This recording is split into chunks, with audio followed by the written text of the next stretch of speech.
Okay. Tuesday. Good morning, everyone. I'd like to call the meeting to order. We'll begin with our land acknowledgement. At the Township of Severn, we recognize the following land acknowledgement. We'd like to begin by acknowledging that the land on which we gather, in which the Township of Severn operates, is part of the traditional territory of the Anishinaabe.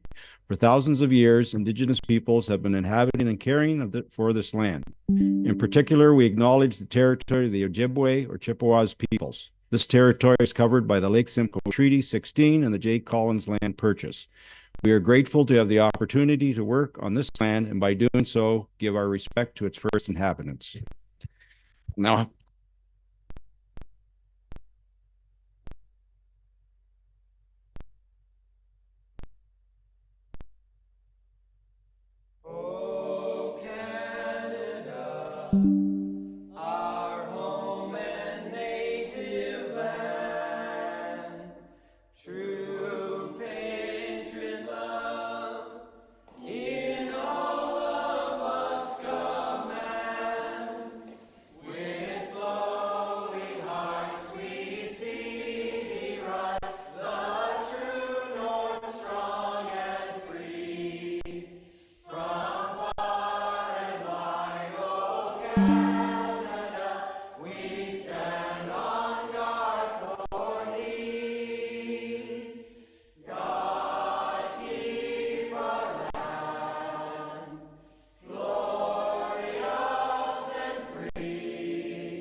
any disclosure of pecuniary interest? Morning, Dan.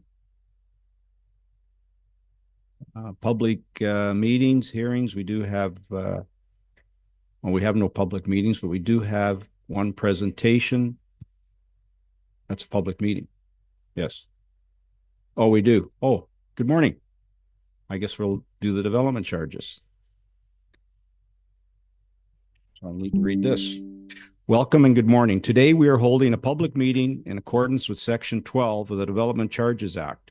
I am pleased to advise that this is being broadcast live on Township's YouTube channel, where a recording of this meeting will be available.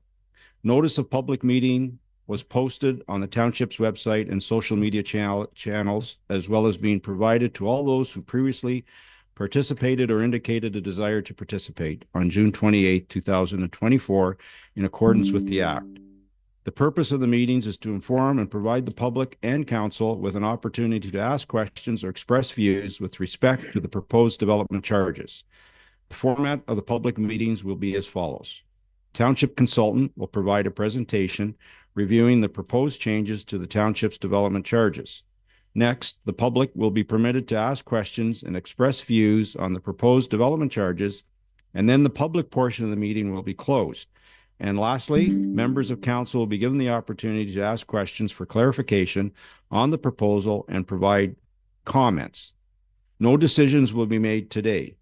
Following the public meeting, the information obtained, including questions and comments submitted by members of the public and council, will assist the township and our consulting team to determine the next steps.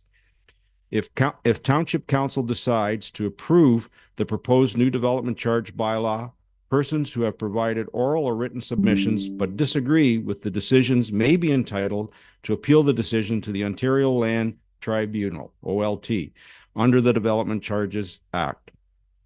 Individuals attending the public meeting in person or by YouTube, Zoom, or telephone may email or call the township's clerk to submit contact information to receive notice of the decision. I will now call on Nancy Neale of Watson and Associates Economics Limited, Economists Limited, to please provide an overview of the proposed development charges. Good morning and welcome. Good morning. Thank you. Want me to say next slide as I go? Okay, sorry. Good morning, members of council, public, and staff that are here. I am going to take you through a brief presentation of the development charge background study that was posted on the website on June 28th. The meeting is a mandatory meeting under the Development Charges Act. Prior to your consideration, the background study and bylaw had to be made available at least 2 weeks prior to today and at least 60 days prior to your consideration of the bylaw. And that's why you won't be considering the bylaw today. We haven't yet had a full 60 days where it's been circulated. The public meeting does provide a review. However, it is a big document, and we'll be doing high level of the policies and rates that have come out of the background study. Next slide. As an overview to the process that has been underway, we started working with staff late last year and into June this year to review all of the capital needs associated with growth, worked with outside engineering when it came to water and wastewater needs as well, and worked through all of the required calculations that are stipulated in the Act, and discussed policies, and that is what is before you. We then had a meeting with yourselves to kind of bring you up to speed. There has been a lot of legislation changes since your last development charge bylaw was put in place. So we brought all of that information to you. And then, as I mentioned, released the background study on June 28th. There is a proposed bylaw in the background study as well. It stays proposed up until the night that you pass, or the day that you pass the bylaw. So policies can still be refined between now and when you consider the bylaw. We are here today for the formal public meeting, and we anticipate bylaw passage on August 28th. Now, currently, your existing bylaw expires on September 5th, so we want to make sure that there's something in place prior to that date so that you can continue as of September 5th collecting development charges. Next slide. The purpose of a development charge is to recover the capital costs associated with both residential and non-residential development that's anticipated over a number of years into the future. Municipalities are empowered to use this tool that the province has in place to recover those capital costs. However, there are other funding tools that you can also use, such as property taxes, water, wastewater rates. Anything you can't collect from development charges falls to those types of sources unless you have other reserves or are able to get grants or subsidies or outside contributions. The capital costs that we include in the development charges are those that are in addition to what we consider local services. So if you think of a subdivision, a developer would be required to put in the local roads and water and sewer mains, sidewalks, street lights, that type of thing. The projects we include in here really have a broader based benefit to multiple developments throughout the municipality, not just the ones that are needed specifically for one development. As noted earlier, there has been a lot of changes to the development charges legislation in the last few years. The most recent actually took place on June 6th through the Cutting Red Tape to Build More Homes Act. And we have embraced everything up to the most recent legislative changes through that bill into the background study. Next slide. The growth forecast that we work with differs depending on the service. We always have to ensure that the capital costs that we have identified align with the growth that's going to benefit from that. So we have varied the forecast period for different services. The 10-year forecast that we're looking at would see a net population increase of about 1,500 people in approximately 845 homes. On the non-residential side, we're looking at, in that 10-year period, 275 additional employees housed in just over 206,000 square feet of new industrial, commercial, and institutional building. Going out a little bit further, for some services, we had more costs identified to go out to 2038, 36. So that 1,500 grows to 1,800 people in just over 1,000 units. And then the non-residential employment grows to 330 in just over 248,000 square feet of buildings. When it comes to the urban areas, there are Coldwater, West Shore. There's some areas that have water and wastewater. And so we have looked at those urban areas based on capacity of your wastewater treatment plants. With the expansions that are anticipated, that will be our marker to be allowing growth. The water plants do have a little bit more capacity in them for future growth outside of this, but we're constrained by the wastewater treatment plant expansions and the capacity that that will provide. So depending on where you are in the municipality, in West Shore, with the expansions of the plants, there will be upwards of 2,700 additional people that can be housed in there in about 1,500 units, as well as 583 employees housed in just over 307,000 square feet of buildings. In Coldwater, we have, with the wastewater capacity, upwards of 1,960 additional people that can be housed in over 800 units, with 330 employees housed in just over 209,000 square feet. Outside of the West Shore and Coldwater area, there are also rural area. We do have a septage and haulage fee for wastewater for an expansion to the plant that's needed to handle that is imposed as well. So those areas outside of West Shore and Coldwater also get charged that fee. And with that plant expansion, there is the ability for growth in the rural areas as well, of over 2,200 people housed in just under 1,340 units, and some non-residential 362 employees in 443,000 square feet of space. So it does differ depending on the service or the components of the service or the location as to what we use really as the denominator of our calculations. The costs are our numerators divided into the growth that generates our calculated development charge rates. Next slide.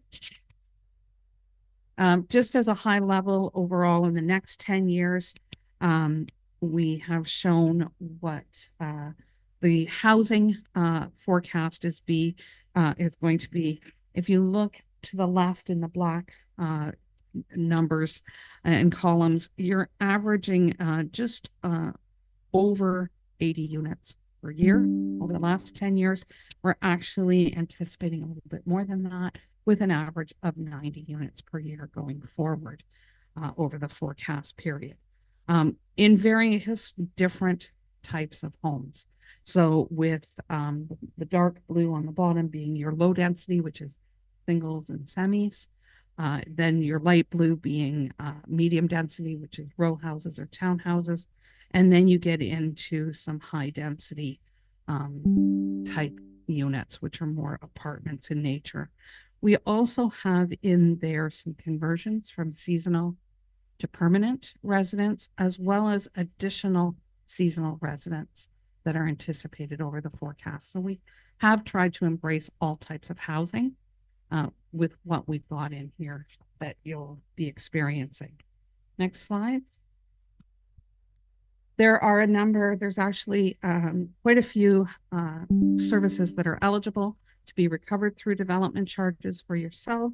What we've embraced is the cost related to expanding and upgrading services related to a highway, which is all your road system, including fleet and facilities that support the roads, fire protection services, parks and recreation, library, Provincial Offences Act, which includes your bylaw enforcement, growth-related studies. Those are the township-wide services. So regardless of where you are going to be, you'll pay the same rate.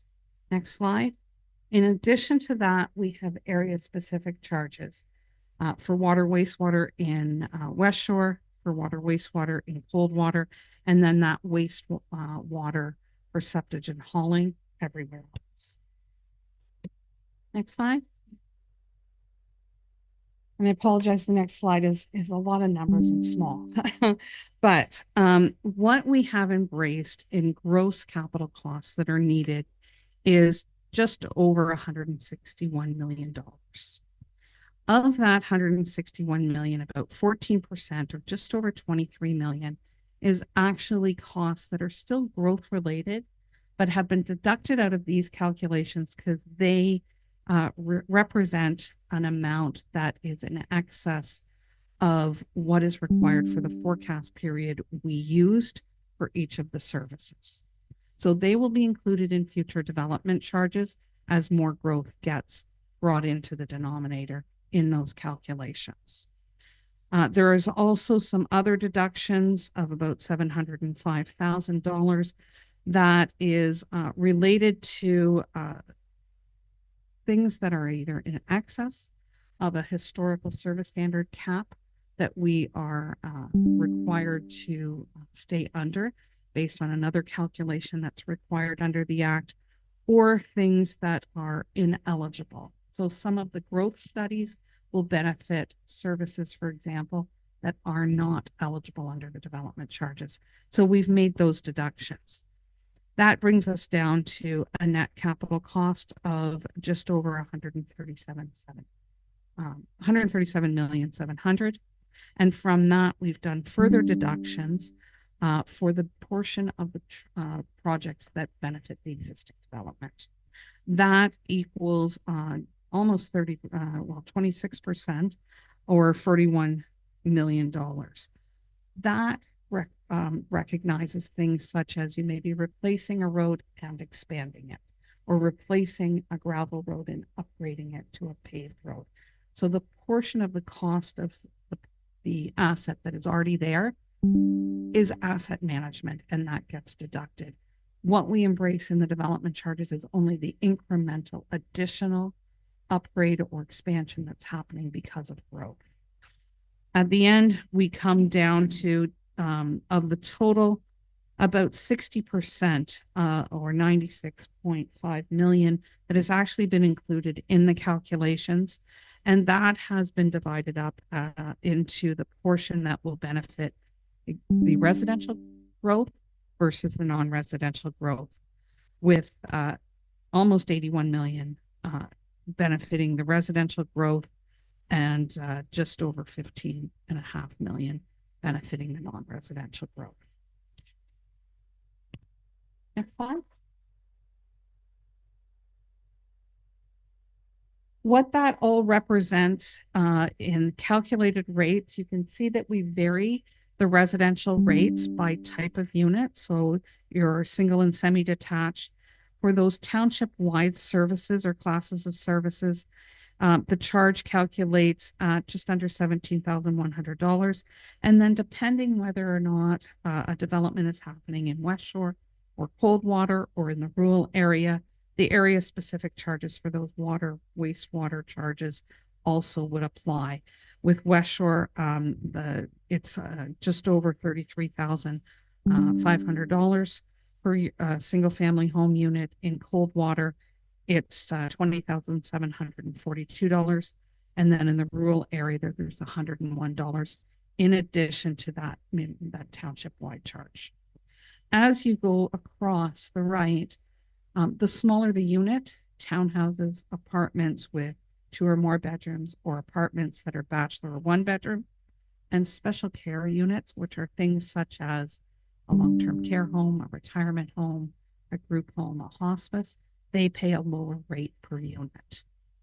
On the non-residential side, the cost for the township-wide services calculates at $10.36 per square foot. And then again, depending on where you are and the water, wastewater services that you'd be receiving, those charges are in addition to the township-wide charges. Next slide. As a comparison of those rates for the single detached home or the non-residential compared to where you're currently at, your township-wide rate today is $9,606 versus the calculated at the $17,092. And then again, depending on the area specific charges that you have, in West Shore, you're just over $10,900 for water, wastewater, and that is increasing to that $3,300 or $33,000. In Coldwater, currently, you've only been collecting for wastewater. Years ago, you had a water charge in. It got paid off for the works that were underway, so you haven't been collecting for water for a number of years, but there's now a capacity increase needed there as well for water.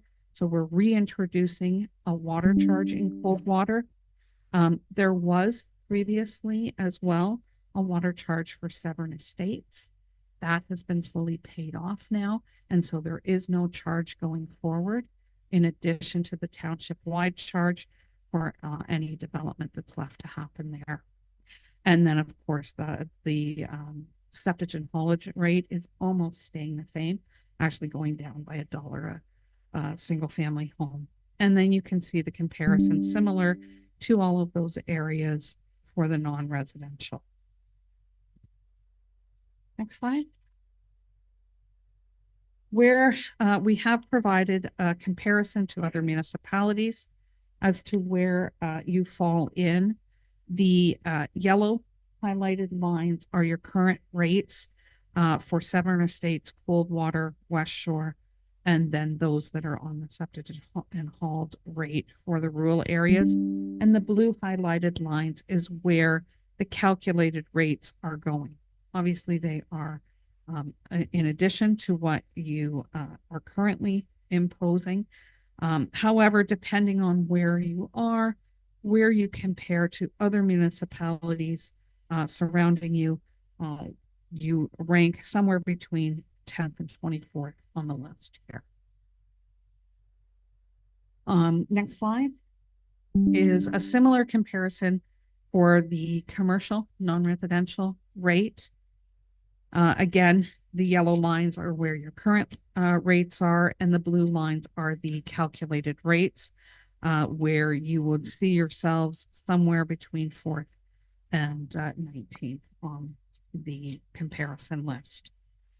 And the last comparison slide on the next is related to industrial, and why we differentiate the commercial industrial is there are some municipalities that discount or exempt the industrial development or differentiate their charges between commercial and industrial, such as the city of Barrie. They have different rates as part of their calculations. So again, depending on where you are on the list, the yellow is the current rates and the blue is the calculated rates. I do want to note on all of these comparisons, it's never an apples to apples comparison. Every municipality on that local service requirement of the developer are allowed to set what the bar sort of as to anything under that is the developer's responsibility.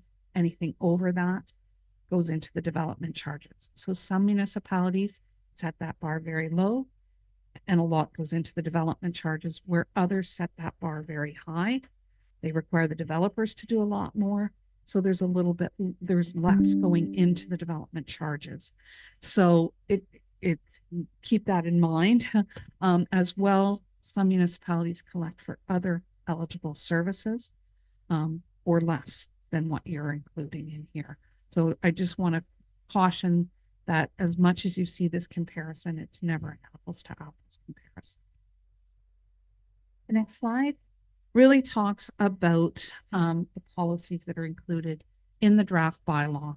And as I mentioned, there has been extensive changes in the last 5 years to the Development Charges Act that has introduced a lot of new mandatory exemptions or discounts for certain types of developments. The industrial expansion exemption has been there for years. It continues to be there, where you can expand up to 50% of the existing size of your building without having to pay development charges.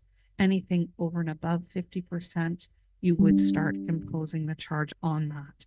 Residential intensification is exempt. That's been there for years, but that has been tweaked. So you can expand your home without having to pay. There's also new additional residential units that are mandatorily exempt. So you can add up to 2 units. Could be a basement apartment. It could be converting your garage to an apartment. Can even be an ancillary unit such as a garden suite or granny flat. And those 2 additional units to an existing home or a new home are mandatorily exempt. So even if it's a new build, you can only charge on the first unit. The other 2 units are mandatorily exempt. The township, the county, the school boards often all have development charges. You don't impose your development charge on a county building or schools that are being built under the school boards, and they don't impose their charges on you. Those have been there for years. In addition to that, the province has introduced a mandatory exemption as of June 1st of this year, and it actually overrides your current bylaw to exempt affordable and attainable residential units. Now, with the affordable residential units, they have provided a bulletin that sets out the thresholds as to for staff to measure against, to say that if a unit that is going to be owned is sold under a certain value, depending on whether it's a single family, semi, townhouse, or condo, then if it's being sold under that value, it's mandatorily exempt because it's affordable. And then on the rental units, if there is, there's a level as well, that if it is under a certain monthly average rent, based and differentiated by the number of bedrooms in the unit, then it may also be mandatorily exempt. That bulletin gets updated annually. If a developer is building affordable residential units, they do have to enter into an agreement with you to ensure that those units will stay affordable for a minimum of 25 years. Otherwise, the development charges become payable. On the attainable residential units, although it's in place right now, we're still waiting for further definition, because the only way it's defined right now is it's not affordable housing and it's not rental housing. What else it is has to still be further prescribed. So as much as the exemption is in place and we have embraced it in the draft bylaw, there's no threshold yet for staff to measure against what that may be. So, but that could come at any point over the life of your bylaw. Okay. Nonprofit housing is also mandatorily exempt. And if you have an inclusionary zoning bylaw at any point and you define affordable housing within that, different than where the province defines it, those would be mandatorily exempt as well. Universities or any small or large campus of them that receive ongoing funding from the province of Ontario are exempt. And then rental housing actually gets a discount based on the number of bedrooms in each unit. So if a development takes place where there's 3 or more units, they get a 25% discount off the rate. A 2-bedroom unit gets a 20% discount, and a 1-bedroom or bachelor gets a 15% discount off the rate. There is also a rate freeze in place. So for any developments that are proceeding through site plan or rezoning application, their rate is frozen at the day they apply, as long as that application was on or after January 1st, 2020. Now there's 2 different time frames right now. If they received approval for that site plan or rezoning before June 6th of this year, they have 2 years to pull their building permit, and they pay the rate that was in effect when they applied for their application. If they did not receive their approval before June 6th this year, then that 2-year window to pull their building permit is reduced to 18 months. So there are developments that will be paying the old rates, and maybe not even the current rate that's in place, but a rate that could have been in place a year or 2 ago. So that is something that staff have to administer and track to make sure they're imposing the correct rate on each of the developments that are proceeding through those types of development applications. There is also a different time to pay the development charges for rental housing or any type of institutional development. So most development charges are payable at the time of building permit issuance, but for rental housing and institutional, they pay in 6 equal installments, with the first installment due at occupancy permit time, not building permit. And then every year for the next 5 years, on the anniversary date of that occupancy, they pay another installment. Now, with the rate freezes and the installment payments, you can impose a maximum prescribed interest rate on that to help with some of the inflationary impacts you'll be losing. That prescribed rate is based on the average of the 5 big banks' prime rate plus 1%. We have embraced the maximum prescribed rate in the draft bylaw, but you do have the option to collect less of that if you want. You may choose to differentiate if you want to impose that for the rental housing, but the institutional, or vice versa, or just on the site plan. But there is a prescribed maximum that you can impose. In addition to all of those mandatory rules, there's also discretionary policies that every council can choose to make on their own to further reduce fully or partially certain types or classes of development.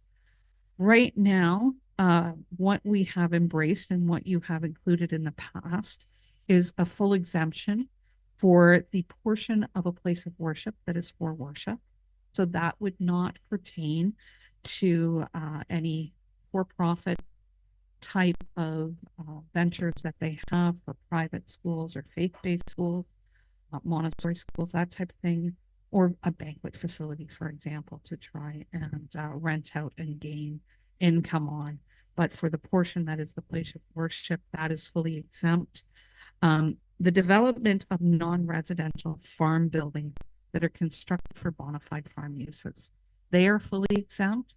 That does not include cannabis production facilities or any on-farm diversified use that may be allowed under the zone. They would still be falling under the commercial, industrial, depending on what it is, rates. So situations such as a barn being converted or built for a banquet facility would be charged. That's a commercial entity, not a bona fide farm operation.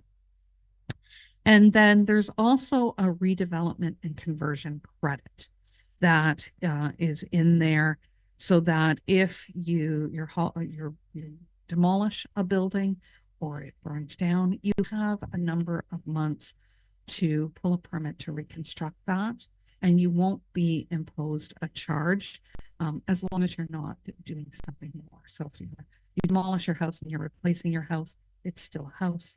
There's no charge. If you are demolishing, say, 5,000 square foot commercial building and building a 10,000 square foot building, the first 5,000 square feet would be exempt. So it does consider that replacement of something that is being demolished was already there in place, and you're not charged that rate. Any other policies that council wishes to put in place can still be done between now and when you consider the bylaw. You could again choose to reduce fully or partially a type or class of development. Now, a type would be a place of worship, for example. A class would be industrial or commercial. As long as you treat all of them equitably that fall into that type of class, you can impose any other policy you want. You may also want to impose a phase-in, going from the current rates to the calculated rates. That's up to you.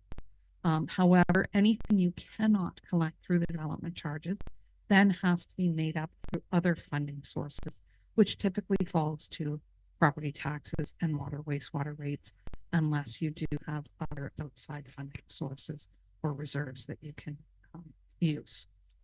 Next slide. Really, the next steps is to receive public comment on the proposed charges. If other policies are wished of council, we can impose. We can update the draft bylaw before it comes back to you in a couple of weeks. We are looking at that bylaw passage on August 28th. With an effective date of September 5th, which is the date your current bylaw expires, so that there's just a smooth transition there. And the last slide is just for questions. So I'm happy to take questions from the public and or council to provide any further clarity.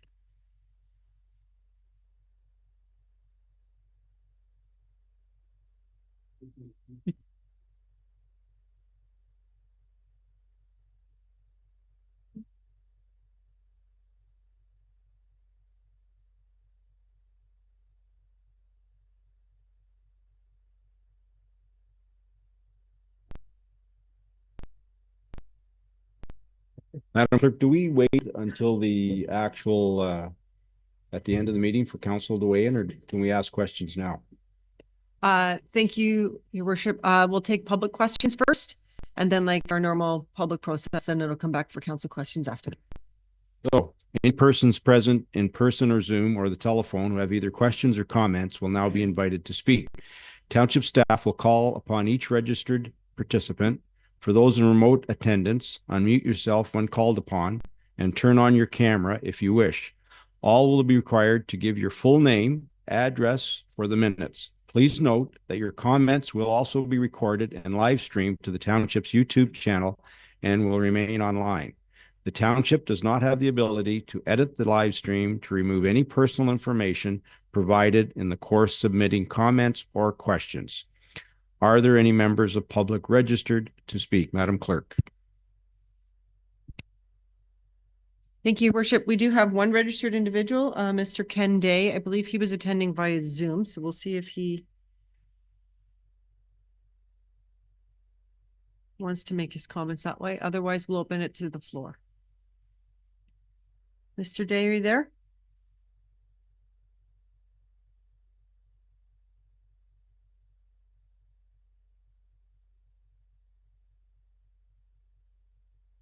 Maybe we'll go to the floor and come back if he's managed to make his audio work. So, Any of the public that are here that would like to speak? If so, you can come up to the chair and the microphone, state your name and address, please. How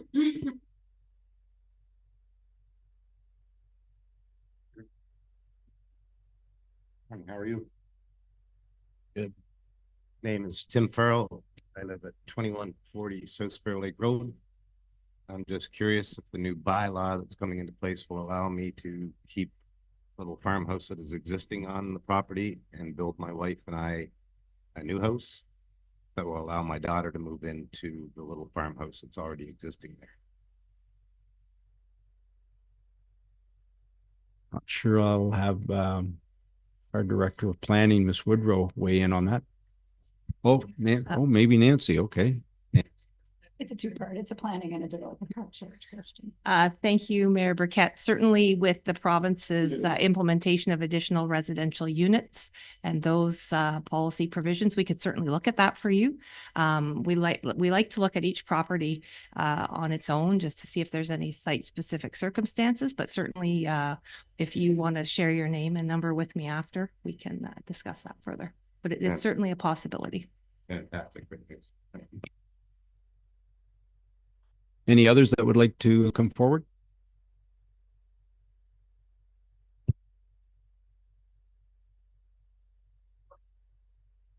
My name is Reaper Sador, and I live at 1552 Division Road East.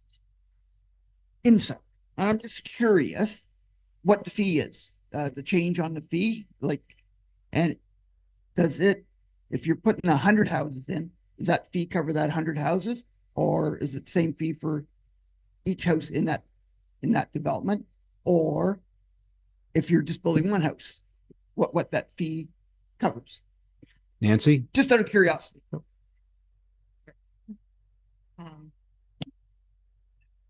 Through the chair. The fee is on a per unit basis. Okay. It includes the expansion of a number of different projects.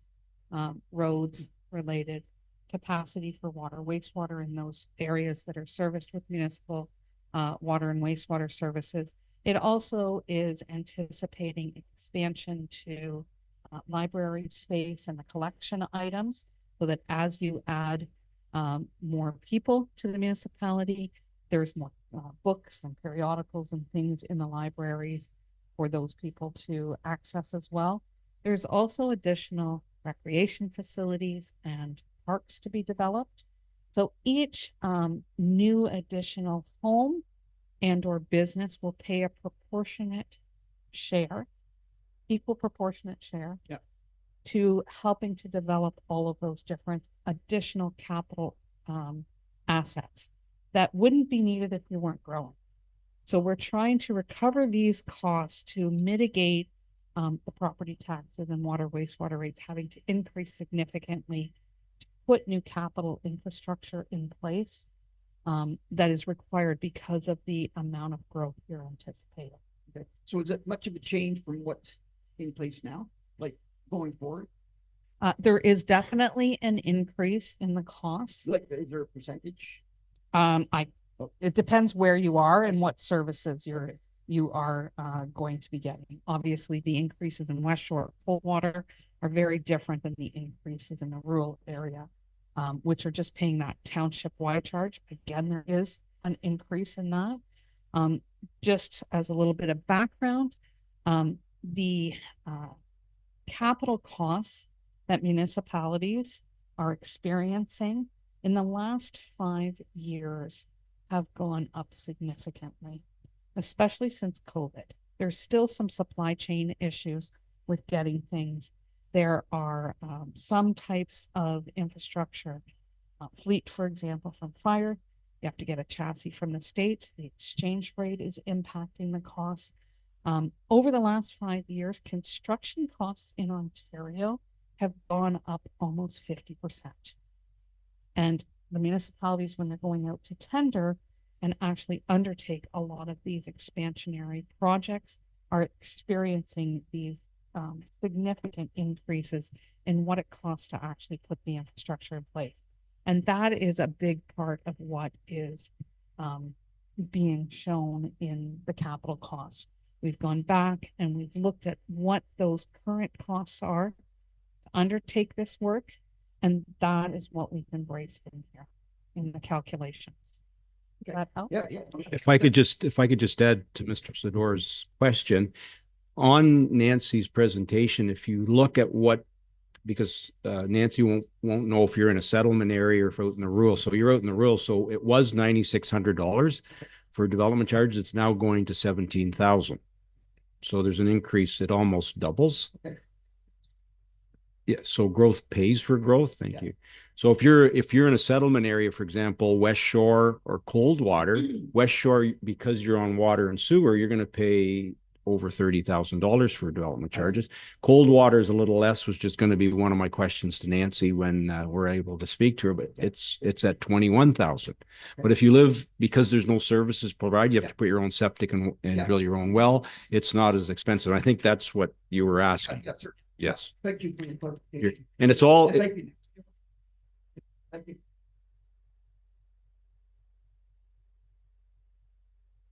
any other members of the public that would like to speak? Is there anyone on the phone that would like to, Madam Clerk? No, not that they've made themselves known. Thank you. And if there are, I mean, sir, again, are you trying to speak, sir, on, it just says iPad, but I believe it's Mr. Day. Yes, it is. Okay, if you can just give us your address, Mr. Day, we have you now.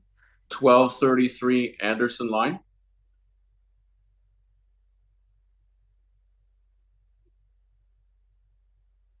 You're welcome to proceed with your Okay, question. so my question is with the not so much of the charges. I understand what you're saying with the charges, but you're saying that Coldwater is going to see an increase of 800 homes in the next 10 years?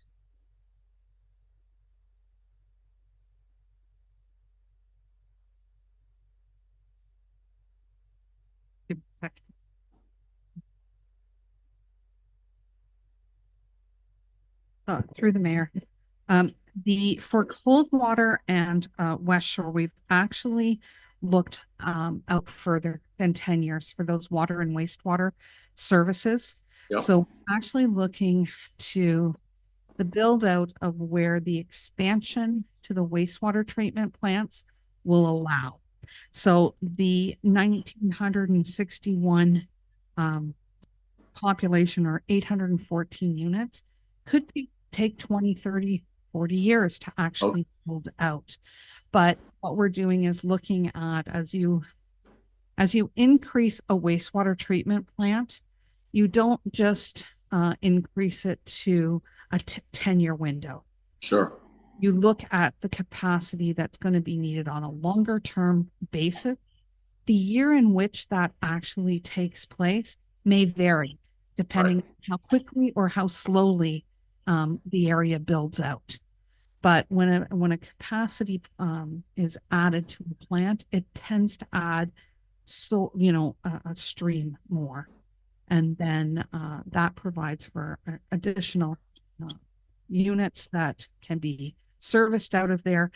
But timing isn't as important. Sure, I understand. Forecast overall in the municipality is 845 units expected in the 10 years. Now, some or all of that could happen in Coldwater, West Shore, or the rural areas. But with the water wastewater charges, we're not tied to timing. Okay, fair enough. One other quick question I had. Where I live on Anderson Line right now, I'm on a well and a septic. So if the approved or proposed, I should say, subdivision across the street from me is a go, would then that make myself and my neighbors tie into the wastewater and come off of our wells and septic?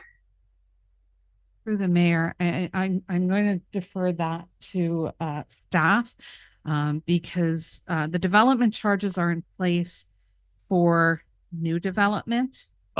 As much as existing development may also connect in when services are provided, your proportionate share of costs associated with the capital works being put in place cannot be recovered through development charges. There are other municipal mechanisms where you could be imposed a charge to support that capacity, but Right. that's really up to staff. I'm not sure if you've got, for example, a Municipal Act Part 12 charge in place for your type of situation where you'd be coming off of private services and go on to municipal services. Like your connection charges have that, or? Yeah, through the chair, if I can. So you wouldn't be required to connect with no formal Planning Act application. But if you did want to connect, the availability may be there. The imposed area specific would still apply as a new unit. But because we did have one instance of this before. Thank you for the answer. I appreciate that very much. Did you have any more questions, Mr. Day? No, that's all I have. Thank you for your time. I really appreciate it. Thank you. Anybody else from the public? Okay, seeing none, we'll move on to members of council. Who has any questions? Councillor Taylor, go ahead. Thank you. Through the mayor to Nancy. Two questions. So septic treatment, it's $101. So above that is a usage fee too. So my question is, can the township handle all the septics in the township today? Because it's a hot topic in other townships. I'm just curious, how do we handle it? And I think some of ours may go to the city of Aurelia, but I'll let the Director of Public Works speak to that. Mr. Burke. So through the mayor, the current situation, we do not have any septage receiving or treatment process within Severn's 3 wastewater treatment systems. This reserve fund, or this charge, is intended to support the receiving of some septage at a new facility, whether it be our own or a partnership, which has been discussed in the past. We are undertaking a municipal class EA at the Coldwater wastewater treatment plant that will be looking at the possibility of receiving some septage, but no matter what, there's sort of a limitation of the amount of septage we can receive versus how much process we do at each plant, and it's not probably the full value of across the board. So we'll be looking for solutions with our neighboring partners. We have a lot of partners that do receive septage. Save really being one. I believe Town of Middleton has stopped recently. And so, yeah, we do have some challenges with septage receiving in general. Thank you. Just my second question is on your DC comparison chart, services related to a highway have jumped 3 times. Library services that have doubled. And what's the explanation to our people wanting to build here? It's as the mayor said, it's gone from 9,600 to 17,000 just for a non services line. So it's a huge increase. Through the mayor, yes, absolutely. Part of it is the number of projects that are required going forward. Now that the amount of growth that we're embracing in this charge has been identified, there's quite a few roads that need to be upgraded, expanded. And then there's also on the library side, there's 2 components to it. There's facility expansion. There's also collection. So if, for example, in the past, there's been 5 items per capita provided, we want to ensure that there is 5 items per capita going forward. On the library collection side of things, more and more, there's electronic requirements of municipalities to provide a lot of their books, for example, through ebooks. Those databases and subscriptions are actually quite expensive, and more expensive than providing a hard copy. So there has been a change in what the community in the past has been looking for all types of different library collection items. And we're anticipating that to continue. And so some of those costs are higher than what the traditional old book or periodical would have cost. So we've embraced part of that in the calculations when it comes to the library as well. Okay, thank you. So just in recap, the highway then is it's the cost of the highways and The roads, yes, definitely. The number of projects that are needed with the upgrades and expansions to it, and the costs have significantly increased for those types of projects throughout the province. thank you very much. Councillor Brennan. Yes, thank you, Mr. Mayor. Just three questions. Can you tell us what the definition of affordable is for this particular scenario? And I normally wouldn't ask this, but there must be some thinking around what attainable means, for the love of God. It's obviously not market-driven prices, and it's obviously not whatever you're going to say now about affordable. It's some sort of purgatory. I'm just kind of curious as to what the possibilities might be. And then finally, modular construction should become a major factor in development in the next 10 years. And does that influence your presentation today in any significant way? So that's my three questions. Through the mayor, let me break that down. So the affordable residential units right now, that threshold that has been set by the province in the bulletin, you can actually find on page 112 and 113 of the background study. I will read out what that is. There's two tests that you have to measure against, and it is the lower of two things for an ownership unit. Either the 90% of the average purchase price of the home, which, for example, in Severn for a single detached home is $810,000. The lower of that, or the average household income throughout the municipality. For yourselves, that average household income currently is $398,800. That's not the average income. Sorry, the average See, that sounds pretty good. cost of a house based. No, sorry, the average cost of a house based on average income. So based on the average income, what the province has said is for an affordable house, how much, because the bank will only give you a certain percentage. 30% is what they usually So calculate. based on the average income, the province has said that for a market ownership unit to be affordable, it should be sold at less than $398,800. Oh my God. And you're not alone. A lot of municipalities are saying we can't build a single family home less than that. Yeah. That $398,800 cost of that home to be affordable is the same for a single, a semi, a townhouse, or condo apartment.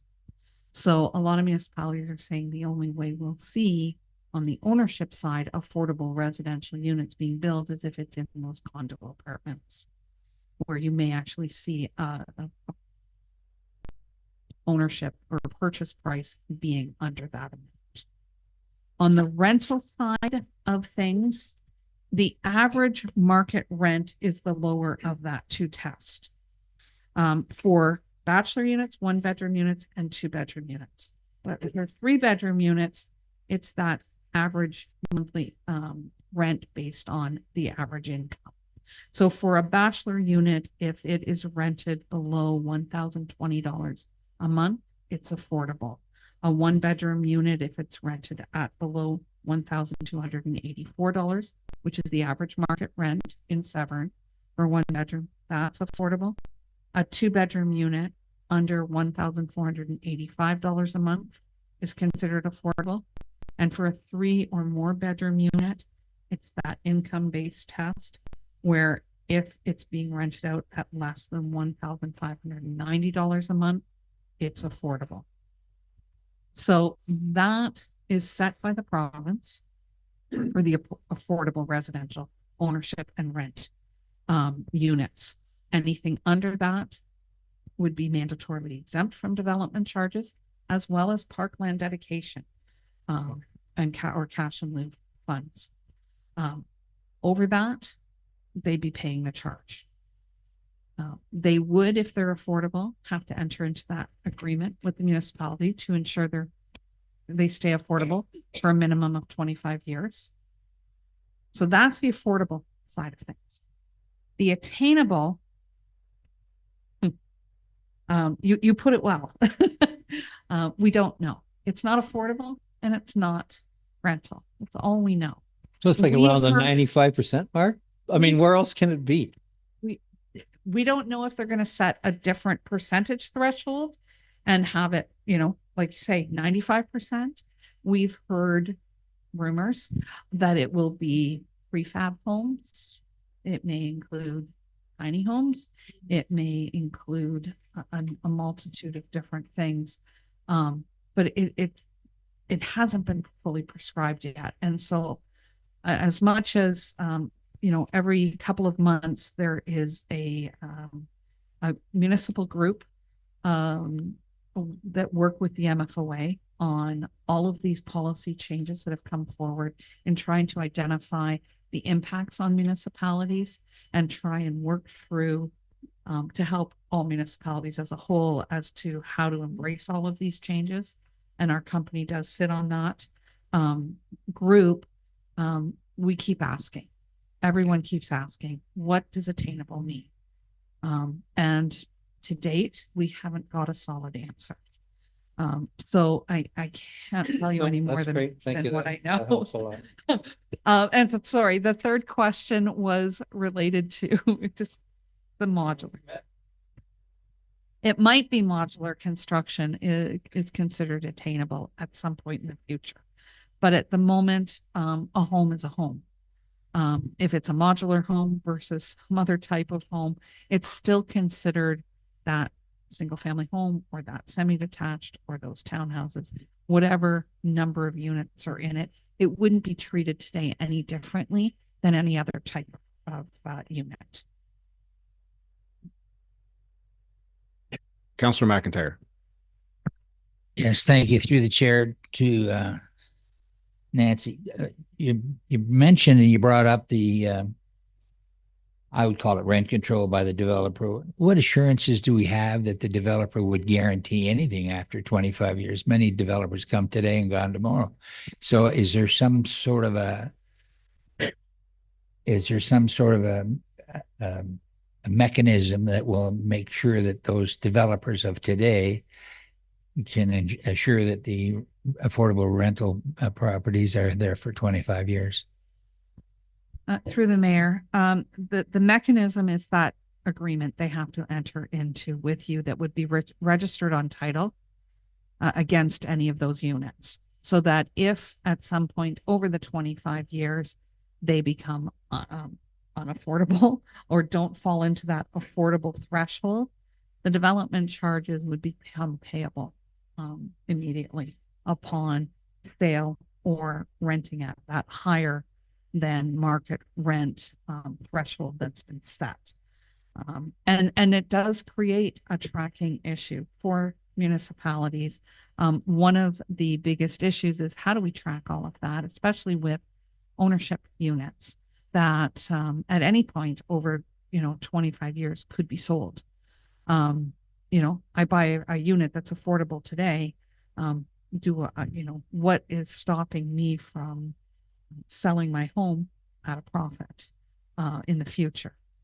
And that is something that as the years go by and that affordable threshold bulletin is released, is something that is somehow going to be tracked. I'm not suggesting it's going to be easy at all for the municipality to track that, but at what point does it trigger that if you're selling it over a certain amount years from now, and it's not under that affordable threshold, the owner would end up having to pay the development charges, potentially depending on the agreement between the owner and the developer. So that's the difficult part of it. On the rental side, it's purpose-built rental that they're really looking at, not secondary market rental. So if I buy a condo apartment, for example, and decide to rent it out, that's a secondary market rent that isn't part of this. It's really meant for purpose-built rental by the developer. And so yes, a lot of times the developer walks away and a management company or condominium corporation it comes into effect that would then potentially be on the hook for that development charge if rents become unaffordable based on the threshold in the future. But to be honest, right now, municipalities are still trying to work out how to put those types of, like how to actually create those agreements. And that's part of what the MFOA and the municipal group is working on. They're working with a lot of the larger municipalities in GTA and like regions and such like that have internal legal teams to try and draft up some agreements that they can then share with other municipalities as well as a guide to the things you should think about, including in there, and then to try and track this. So, it's unfortunate that the province, they originally said they were going to help with getting agreements that could be used, but that hasn't happened yet. So there is that municipal group trying to come together with something, but it's not going to be something that's easy to track going forward because you may not get a change of ownership notice until it comes through, for example, on a tax roll, as a change of owner.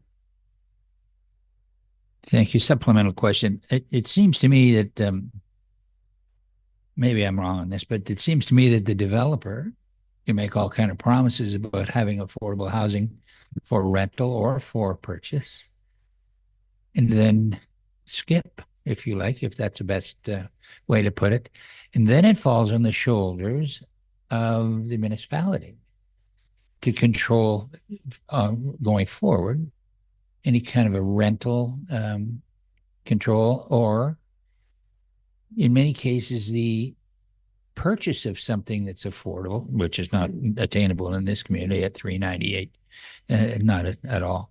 But if some communities turn from affordable housing into wouldn't I love to live there and drive the market forward, Cabbagetown, Toronto, et cetera, and other places, the developer just doesn't have any real responsibility here. And it's a lot of sugar for a nickel as far as I'm concerned. I think that the developers can just walk and then leave us holding the bag. And I struggle with that. I mean, is there any legislation? Is there any kind of control that we could put in before we agree to a developer?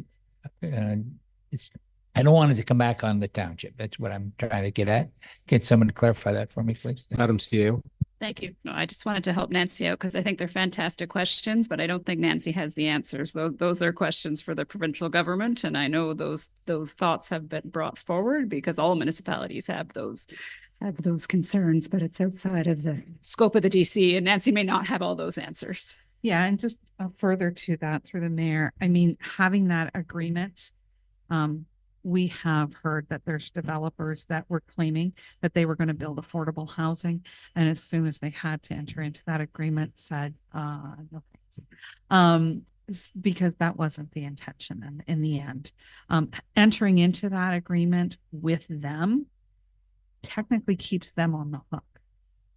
Obviously, there's issues that a lot of developments, larger companies, they create smaller numbered companies for certain types of developments, and then they close those out and they don't exist anymore. And all of those concerns have been brought forward by many municipalities. And that's what, we're trying to work through with the MFOA. But the only thing you can do at this point is put that agreement on title. Councillor Minnings. Thank you. Through the chair to Nancy. Thank you for your presentation and your commentary. It's been really helpful. My question is on slide 10, the DC comparison current versus calculated. So if I'm to understand the first portion of the chart, it are set charges going from 9,000 and change to 17,000 across the board anytime there's a permit based on your presentation are taken out. Where I'm asking is in the second part where the area specific services vary quite considerably. And I just need your help in understanding why, if it's the norm or a set price for taking out a building permit, we have a set price for property taxes. They're not distinguished whether you live in West Shore or urban, rural, Coldwater, etc. Why the variance in what you've shown? For each one of those. Thank you. Through the mayor. With the water and wastewater, because it's area specific, there's different requirements for capacity expansion in West Shore than there is in Coldwater for both water and wastewater, based on the capacity that exists today versus what and where you may be at right now at capacity or close to it. Determines how much more capacity needs to be built in for future growth, and the amount of growth that can actually take place in those areas that'll be connected to those systems differ.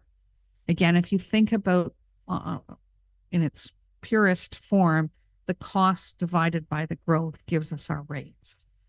That cost in West Shore is more than what the cost is required for expansion in Coldwater for the amount of growth that's anticipated in Coldwater versus West Shore. So we know, unlike the municipal-wide charges that are for the roads and everything that service all developments, when you get into area specific, it's very, very different based on what the needs are and the growth that can benefit from those needs. And I can defer to staff on some of the specifics. Sometimes there's different types of treatment in different systems as well. Some types of treatment cost more than others. And I'll defer to staff to provide any additional comments on the specifics of the projects. Mr. Burke? Yeah, I think, well, just that's a good summary. The cost that we've identified through the servicing master plan at the West Shore wastewater treatment plant, including the conveyance capacity station upgrades. So West Shore, it's fairly flat. It has a number of sanitary catchment areas. So therefore, there's a lot of capital costs that come with that to serve that particular area, which is why the numbers are a little higher in that area versus, let's say, Coldwater or other settlements that don't have area specific. Councillor Mannings, is that okay? Any other members that come? Deputy Mayor Cox? Yeah. First of all, you did explain. Oh God, Derek, the whole thing. Oh, okay. I just lost everything. Okay. Back. You did explain the sorry, my whole thing just crashed on me. Anyway, it was about the dates. It was on number 3. It was the dates for providing notice, like yes, having the June, whatever it was, and that sorry, I'll get it back in a minute. I think you mean on slide 2 with the no, not in the slides, in the book. It's in the summary. Okay. It was number 3, and sorry. It was about the June. You did explain it in that other one too. It was about the developers and the ones that did it prior and that. You know where I'm going? Yes. Okay. The site so plan. Just clarify that, because I'm wondering if we have any in Severn, because I'm going to ask staff after. But that, can you just run that by me again so I can be clear on it? So if you have a planning proposal that has been approved, a subdivision, let's example, that's been approved, then okay. Through the mayor. So the rate freeze, I believe, is what you're talking about. Yes. Sorry. Okay. That's it. So that does not apply to subdivision agreements. They would still pay the rate that's in effect on the day the building permit is issued. Okay. Unless it's rental housing or institutional, and then they pay in those installments starting with occupancy permit. But for any permit that is going through site plan or rezoning application. Thank you. Okay. Their rate is frozen at the date they apply.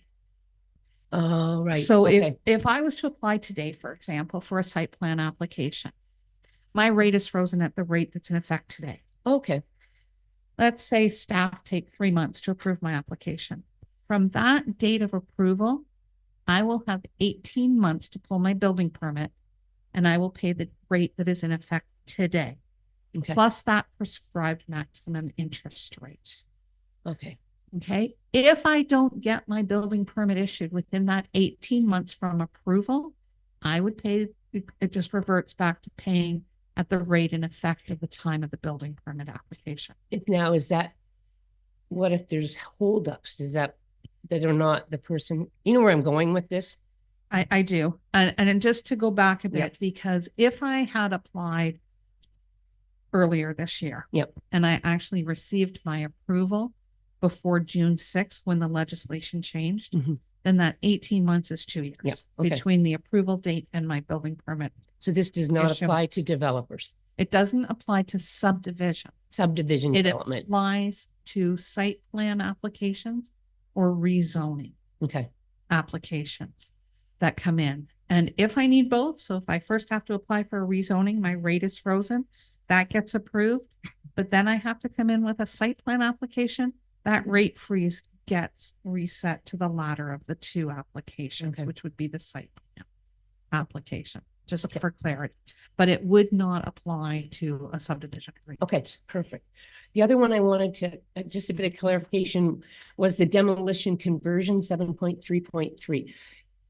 From what I gathered, what you said in the overview was, if I have a home and I want to demolish it and build it in the same footprint, I don't pay development charges? That's correct. But there was something in. Or I could build a bigger home. So and I pay may, the I may, incremental? yeah, I may actually, demolish my 1,000 square foot home and build a 1,500 square foot home. It's still one home. Okay. There's still the same amount of people living in it. There's no real impact for additional capital infrastructure Right. required because my home is still the same home. So we recognize the fact that there isn't an incremental increase happening when that happens. On the non-residential side of it, we recognize the square footage that was demolished. So if it was a 5,000 square foot building demolished and I replaced a 5,000 square foot building, there'd be no development charges. But as soon as I replace it with something larger, the additional square footage would have the charge imposed on it. Okay, and then it's on the roads. On, I think it's a table on 511. It says Utah line 2045. And I'm kind of thinking maybe that should be, is it supposed to be 2045? Okay, because there weren't any other bigger long ones in there than that. All right, thank you.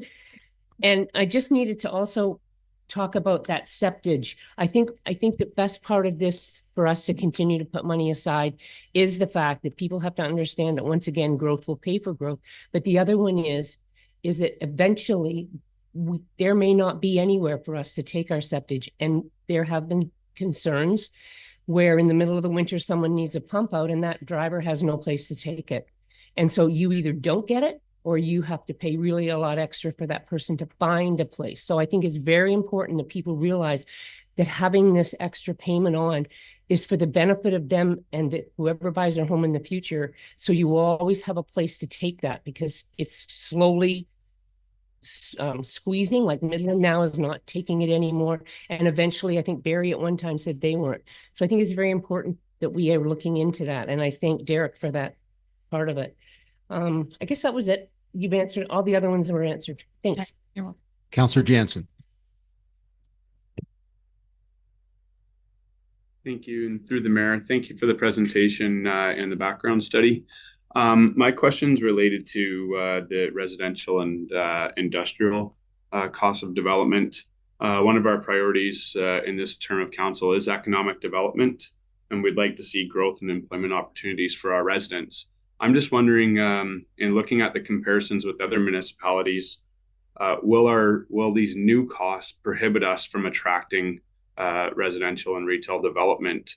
I see on the industrial chart that you have on page 13 that we'd be the highest municipality. Let's Through the mayor. Yes, the calculated rate for West Shore would put you at the highest currently. For other areas, you're lower on the comparison. Basis. The only thing that I can reiterate is the costs that you require for the water and wastewater in West Shore are the true costs of what staff and your outside engineers through your servicing strategy feel is required to put that in place. And other municipalities may already have more capacity available. They could have put it in place years ago where it was cheaper. And, you know, there's a lot of differences that play into the calculations. You know, if something can be done cheaper, the municipality looks at that. But unfortunately, with water and wastewater, you're pretty much dictated to, at any point you're actually doing the work, put in place based on current MOE standards, which are significantly higher than what may have been required in other municipalities that constructed and expanded plants years ago to service the growth they were anticipating. So some of it may be the timing. Some of these other municipalities may also, just to note, over the last couple of years, the province put in place a mandatory phase-in for any new bylaws. And some of the municipalities on this list may be under that phase-in, and they have the ability to go back and remove that mandatory phase-in now, but it may not have happened.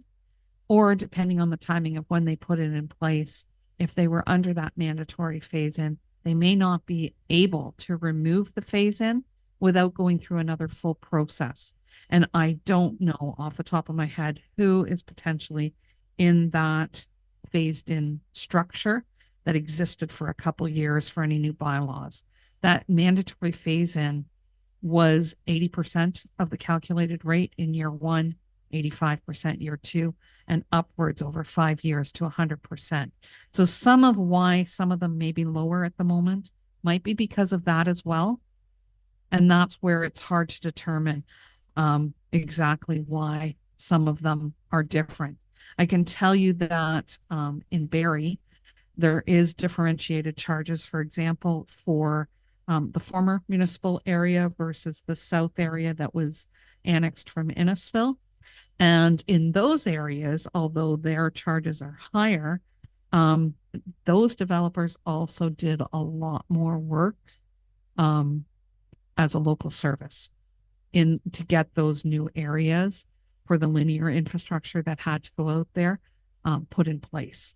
So as much as they have a lower rate here, the local service component was much higher in those areas. And that you don't see reflected in the pure rates of what goes into the development charges. As I mentioned, they set the bar higher as to under that was the developer's responsibility. So there was less to go into the DC. Okay. Okay, thank you. So if I may, further to Councillor Jansen's comments, I think we've had maybe one build like as an industrial building in Severn in my time here, and I may be wrong, but do we have to charge a DC charge? And that may be an Andrew question, seeing how Andrew's back there. Like, to attract business for economic development, we have no lands. I don't think we have any lands that other than in Coldwater that are serviceable. And I maybe go ahead, Andrew. If I can just to answer the mayor's question, we certainly could waive it. Problem is, we'd still have to put it into our DC reserve. So if we waive it for the developer, the residents would pay. Seeing how we're doing a new study, that's my question to Nancy. It's still the same. We're mandated by the province to charge development charges for industrial and commercial, even if they're not on water and sewer. To answer your question, no, you're not mandated. You can, as I mentioned, discount fully or partially any type or class of development. We are mandated to embrace in our calculations all developments that are anticipated. But if council wants to discount or exempt industrial development, that is a class of development. That is entirely up to you to do for economic development reasons, to try and attract those businesses. But as those businesses come, they will have an impact on your services. They, if they are in Coldwater or West Shore, they will need water and wastewater capacity. And what you can't recover through the development charges because of an exemption then has to be made up from other sources outside of the development charges. I understand that. I understand, but there's no way around it to attract businesses today, because the development charges that we're charging, as Councillor Jansen has said, we're the highest in the county, and your explanation was great. They may be phased in, but I still struggle if we're like the amount of people that are moving to our township, we have no industry for them. And I understand if we forgive on that side, we have to make it up somewhere else, but we can't change that. We still have to make it up. There's no way around it, even though we're doing a new development charge study. Even if they're going to be on septic, Madam CEO. Yeah, council can, as Nancy has explained, you can make whatever decisions you want for economic development, but the cost of the plant is still the cost of the plant. So if you're waiving it for some class, then the other users have to make up that cost. So that's your difficult decision to make, right? Are you asking residents who already live here to pay to attract other residents? So it's not that you can't, you absolutely can. It's just the balance of if the developer don't pay, then the residents pay, and that's where you're stuck. No, I thought maybe because we were doing a new study, this could just wash away. We could attract all kinds of industry, like for example, what we were trying to do out at Otis Park, they moved because of the development charges, and I thought, well, they're not even anywhere near a sewer plant. But I understand that. Okay, thank you. Just if I just finish that thought respectfully, your worship, cost only increase. Just a simple example, I think we've got a $5 million something in there, and Derek's working on it, new numbers, and it's 8 million. So our numbers are low by the time we hit this study, and they never get any lower, right? They only get higher. So yeah, if you make those decisions, you'll have to find the funding other places. And further to Lori's comments, she's right. When it comes to water, wastewater, you really can't get away from it. If they're on that, you have to build the capacity, you have to build the linear infrastructure, the storage for water pumping and all of that comes along with it. And at some point, your costs are your costs, and how you recover it. What is clear in the Development Charges Act is that if you discount or exempt one type or class of development, you can't then charge even more to other types and classes of development to make up the difference. It does have to come from outside the development charge sources.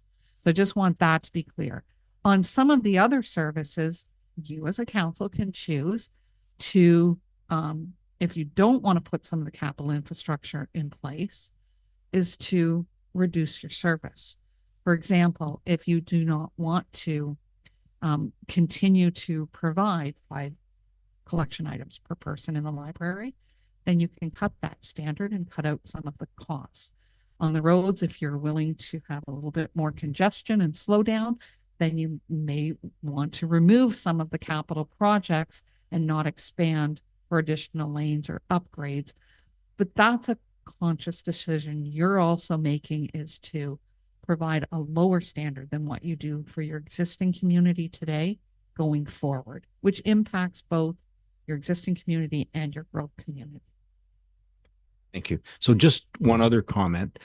The deputy mayor touched on the septage part, and I think, and this is a question for Derek. Sorry, I did give you the heads up, Derek. I know that we're doing an EA on the Coldwater plant, but I know that when we had a tour, there may have been an opportunity to do something and actually have a septage facility in our own township. And I'm just curious, is that still moving forward? And if so, how do we incorporate it? Because $100 isn't going to cover the cost of building or adding on to the facility in Coldwater. Yes, thank you, through the mayor. And for sure. That's a big part of the EA process, is to define, what are the treatment options? What are the plant styles? There's lots of different treatment trains that exist, and selecting one based on the most efficient or cost effective. And in this particular EA, we have a large component of, what system would be able to run a bit more septage than the other. So we're considering an extended aeration plant design that would allow for the receiving of septage, a certain percentage anyway. And these costs here that we've reflected in the DC study is actually just to house the facility, the septage receiving plant, the part with the meter and some pre-treatment that goes in before process. And then when it hits process, that's just the regular plant's cost. So while the $100 seems like a good deal, it's really just to pay for sort of the septage receiving facility before the plant. Thank you. Deputy Mayor Cox. Yep, to Nancy. So just an example, because it's happened here in the past. Let's say we decided that we weren't going to, that we left the I'm just going to use the library simple. Sure. We decided right now we're going to expand the library and it's $900,000. Let's say in 4 years, 5 years, we go, that can't happen. There's no room. Can we relook to decrease that? Because I've known in the past, we have charged development charges. Then we went, oops, we can't going to do that anymore. And we had to reimburse people because our development charges were high. It was to do with Coldwater, I think, in a plant. So I just want to know, can we relook at development charges periodically and go, are we really doing this, or is this really going to happen? Or you take the fire with the different apparatuses they would like. If we decide that maybe that's not something we want, does council, or do we have the right to go in 3 or 4 years to go, we know this isn't going to happen, and relook at them? Through the mayor, the new bylaw will have a life of a maximum of 10 years, which is what the legislation says. You have to undertake going forward. It used to be 5-year maximum. It's now 10-year. But there's nothing stopping you from going back at any point over the next 10 years and looking at all or a portion. And wherever there is significant changes, you should relook at those components, and you can amend your bylaw for the library component. For example, if you decide not to go for a facility expansion and you then decide to put those library kiosks in place, which some municipalities are doing, it's a lot cheaper.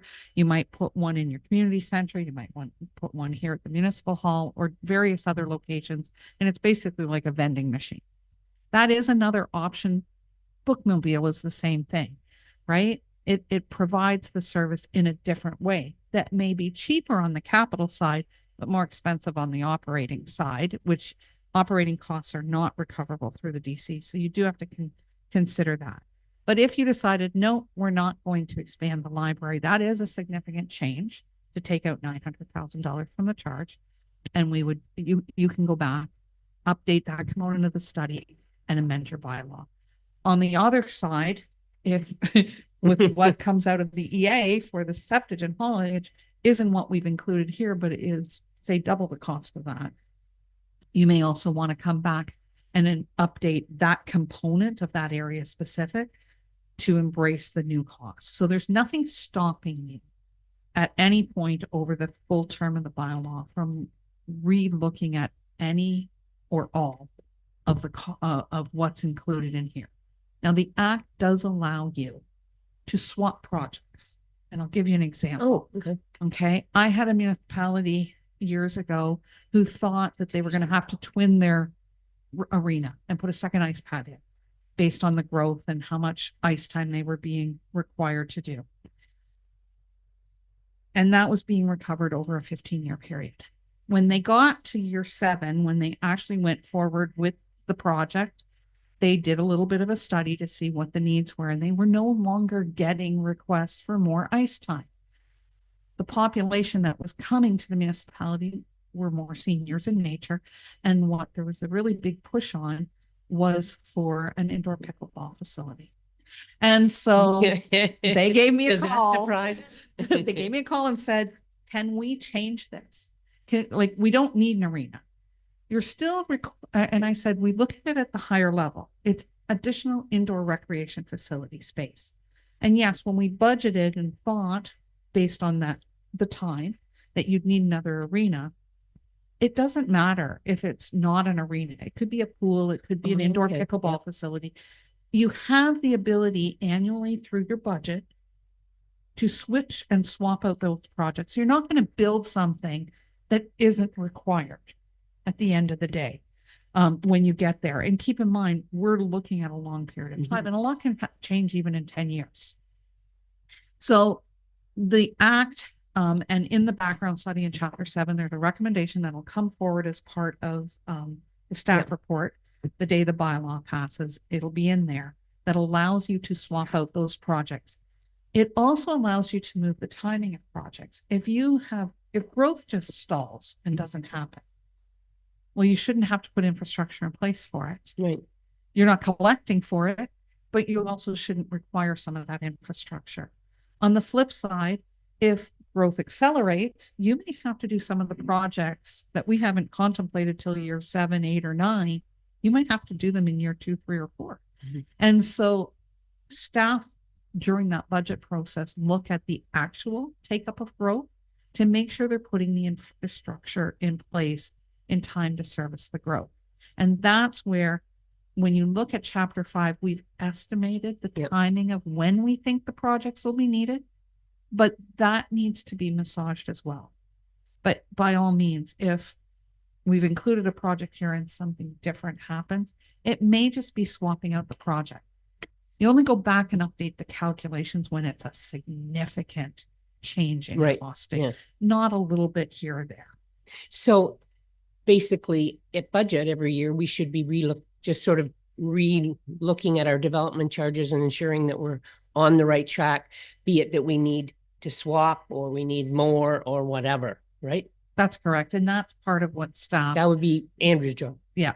And that's what staff do, working together to make sure they're timing the projects correctly and putting the correct projects in place. Okay. Again, we always look at each of these at the service level. And so, additional parks and recreation, again, on the outdoor parks, you might think you need another soccer field now, but in the end, you might need another ball diamond. Okay. And just one more thing. The whole fact that we're number 1 with industrial, that doesn't mean we are going to be number 1, because there's probably municipalities that haven't done their development charges yet. And I have seen some of them that have done development charges, and I know ours went up, but I have seen ones that have doubled and a half. And so a year from now, if we look, we may not even be there. And the other way I look at it is we're still less than the South. So if they want, they can come north and still pay less. That's I'll just put that out there. And there are municipalities such as Tiny, for example, that are just starting their process in the next few months. And Collingwood went very high, but once again, it's development, and they have a wastewater plant and a water plant to look at. But we may be there now, but it will change. Okay, thank you. Just one quick comment related to your pickleball. There was some interesting news this morning. The growing trend now is for the Gen Zs to get into pickleball, the 10 to 24-year-old group. So they're copying us boomers now, and not nearly as cool as we were. And so that's the growing trend now, is for youth. So it's just kind of ironic that it comes up today the way you did. Anyway, thanks. Yeah, and that can be indoor or outdoor too, because a lot of municipalities are now actually not just building new tennis courts, they're building multi-purpose courts that can be used and lined for all of those different things. Okay, any further comments? So I do have a whole page. Okay. So maybe we better take a bio break, 5-minute bio break. Sure. Okay.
If we can go to page 28 of the, I can't find the, doesn't come up as pages anymore.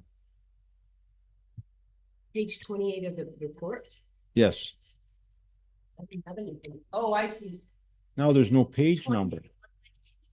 Yeah, 28 of 1. Where does it say it? Up top. Doesn't say it anymore. Oh, 36. Oh, thank you. 28. Thank you. 28. 28, okay. Oh, that's very good. Oh, sorry. Just some clarity, Nancy, on the 1.36.11 requirement to allocate funds received. Annually, beginning in 2023, municipalities will be required to spend or allocate at least 60%. What does that actually mean? So there is a new rule that's been put in place for any development charges that relate to water, wastewater, or the services related to a highway, that you have to spend or allocate a maximum or a minimum of 60% of the opening balance of your reserve fund. So if you were to have $100,000 in your roads reserve fund at the beginning of the year, 60% of that, or 60,000, should be allocated or spent on a road project In that year. in that year. Okay. Now, what the allocation recognizes is that sometimes those larger projects take a number of years between design and construction and engineering and all of the rest of it. And therefore, you may be allocating 60%, but not actually spend it by the end of the year, depending on when the design is complete, when you issue your tenders, etc. But the province wants to see that you're actually planning for those projects to be allocated and spent in as quick as possible amount of time to get those hard infrastructures in place. All right, thank you. Now we'll go to page 49. Maybe this is a question for Ms. Woodrow. I'm curious, where are the industrial lands in West Shore? Because it has something about industrial lands in West Shore. If I may, Mayor Burkett, in answering your question, so they're on the northwest side of Highway 11, at the north end of the settlement area.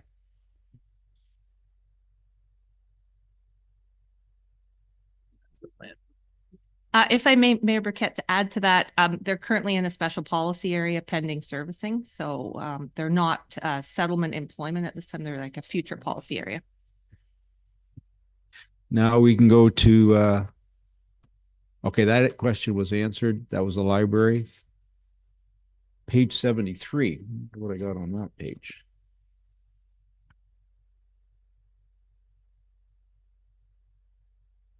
What the hell? Oh, you've got 348 kilometers of roads that are designated for DC charges. How do you differentiate between the ones that, maybe that's a Derek question, differentiate which ones get DC driven and which ones aren't? Because we've got over 400 kilometers of roads. Yeah, and just to answer your question, what we look at, if you're talking about the existing roads, that helps us build that service standard cap that we're allowed to work within for what we need to do for expansion. When we look at each of the projects that, based on where the development is anticipated to happen, working with staff, they've identified specific roads where they believe with where the traffic volumes are going to and from will need to be upgraded or expanded. We distinguish the 348 kilometers and where we can apply the DC charges to those roads. That's correct. So the projects actually, and I don't, you're looking at the number of pages, but if you look to table 5.6 on page 5-11 at the bottom of the okay, yes. Then the list of capital projects for roads that are intended to be expanded and or upgraded are listed there. Yep. And where you see a benefit to existing deduction, that's where we're recognizing that you're, for example, you may be replacing and expanding. So maybe you're replacing a 2-lane and you're expanding to 3 or 4 lanes. Okay. And so the 2-lane is cost of the 2-lane replacement is deducted. The differential for that expansion that will allow more growth is what goes into the calculations. Okay, thank you. 75. Oh, page 76, the next page. Oh, I know why. Because we haven't paid for it yet. They haven't come out, so they'll get paid when we get billed. I asked Andrew that. That's Brody and Carleon that are in here that we've just already done, but we haven't actually paid for them yet. Correct. Okay. So an expansion on 76 to Station 2. I'm just curious, and I know our chief isn't here. We just built that station, so I'm not sure what we're doing to expand it. It doesn't really say. Yeah, just to answer you, you'll see that it says the balance of the growth related funding. So you actually issued some debentures on that facility. We did? No, we didn't. We paid 3.2 million for it. We paid it all. You're right, but there's an amount still to be collected. So we were collecting that over a number of years through development charges. We haven't recovered all of the costs yet from the development that's going to benefit from it. So we always continue to collect the proportionate share that belongs to the development that will come. Oh, okay. Keep in mind, if we're doing a 10-year forecast period, for example, some projects that are going to be, that'll benefit from the services being put in place for those 10 years, some of those projects will happen in year 1 or 2. Some of them won't take place until year 9 or 10.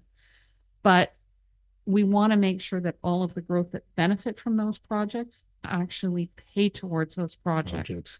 So at the moment, we haven't collected all the growth related dollars that will benefit that project or that station. So we're just collecting, as you can see, it says the balance of the growth related funding that's required. Okay, we'll go to page 81. I'm not sure what I wanted on the 81. Oh, that was answered. Don't worry about 81. 84. So you've got Wood Avenue and upgrades, but I thought the developer pays. If they're going to develop those areas, is it not development that should pay for that? Or is that how it works? Are you talking on the road? No, on 84. So there's Wood Avenue upgrade. I think it's sewer upgrades. Thank you. Because some numbers are a little, I'm just looking, I don't have the. Oh, see, I went by pages. Sorry. Yeah, that's okay. 520. And so sorry, Wood Avenue. Yeah, you've got upgrades to the Wood Avenue. Maybe Mr. Burke can answer that question. Go ahead, Mr. Burke. Sorry. So through the mayor, the Wood Avenue pump station upgrades or redirect is project 9 and 10 is a function of development impact. So right now, all the collection systems go to a main pump station at Bayview Road through a number of series of sanitary collection systems. As part of the servicing master plan, the consultant and staff have identified an opportunity to redirect some of those flows south of Shadow Creek into a new main pump station within the Shadow Creek lands, which will free up capacity for additional growth within the north Shadow Creek sanitary pumping station or catchment area. So that's why it's DC eligible, is because the redirect of this station will be providing additional growth capacity. It just happens to be an existing station. So Derek, so as building permits are pulled and DCs are paid, those monies that for the new development would pay for this. That's how it would work. Right. Okay. All right. Something about home hardware on page 85, and I didn't understand why home hardware was in here. Where did I see that? Home hardware. Yeah, you see it on number 3 on page 521. Like the pumping station right across the road. It's a location. Oh, location. It's a location. Okay. All right, page 92.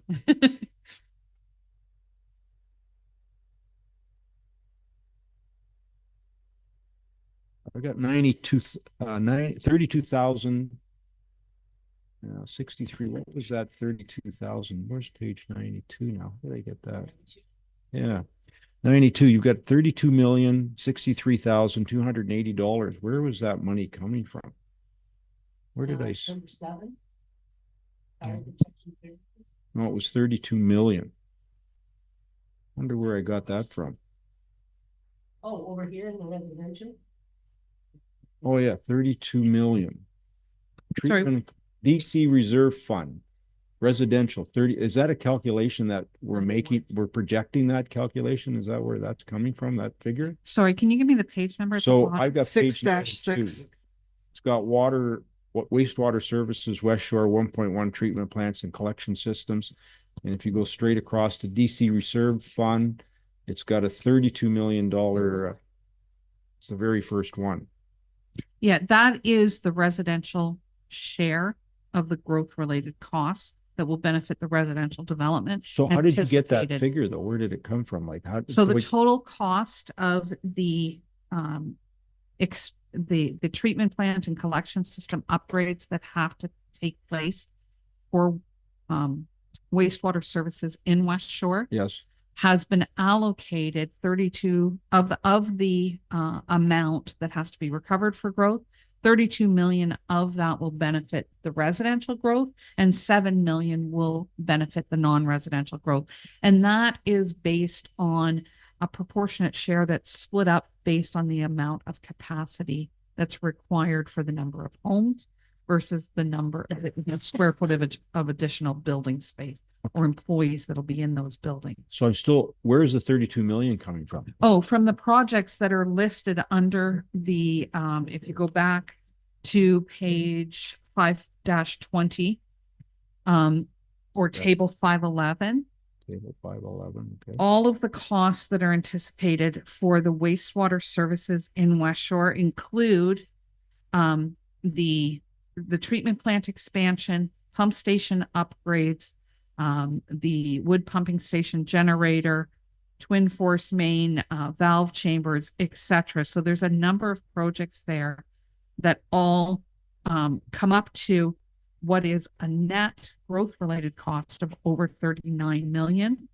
Of that 39 million, 82% of it benefits the residential growth and 18% of it benefits the non-residential growth. So your numbers that you're calculating for the new development charges in West Shore, is it going to cover, and you must, like our staff would know approximately the number of homes that are the new builds, is it going, so if we got 800 homes times 30,000, that's only 24 million. We're short. It's 30,000 plus 17. Yes. There's in West Shore, there's 50,000 times, okay, 800. Yes. That's 40 million. Okay. Yeah. All right. Now, is there anything in our DCs that may help the administration building that we may possibly be expanding? Is there anything that we can use in DCs or not? To help expand this, should it need to be expanded in the future? If you were going to expand this facility, the only components of it that you could pick up is the components of additional space that is being provided for existing or eligible DC services. So for example, if you were going to expand this facility for Parks and Recreation staff, so that instead of going to a community center to sign your child up for swimming lessons or skating lessons, you could come here and do that. That portion of the facility is eligible. But if you were expanding to provide yourselves office spaces, then the general administration of the municipality is ineligible. So that is council, CAO, IT, treasury, all those support services are ineligible under development charges.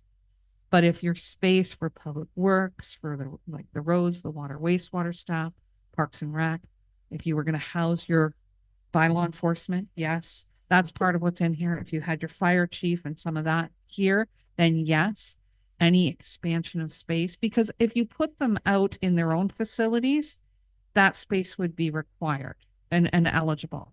The fact that you may want to bring all of that into one main facility, we'd have to look at the components that would be eligible.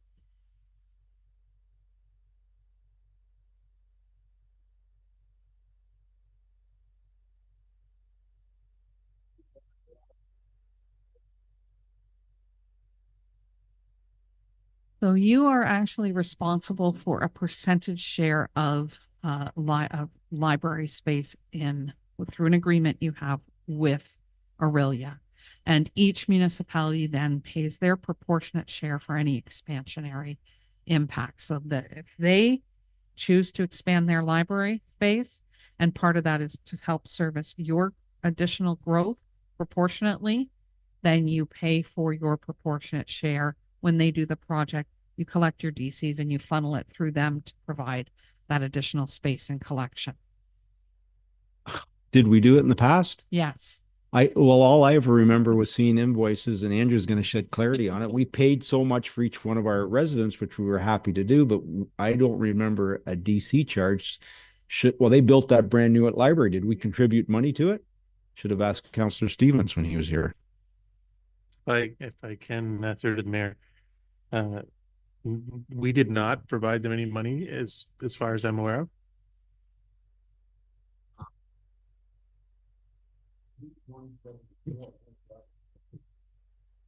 Which one?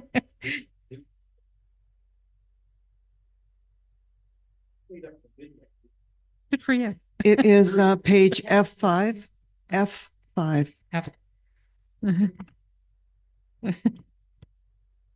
Can you hear us, Dan? You're hearing what we're saying? Perfect. Oh. This is the asset management.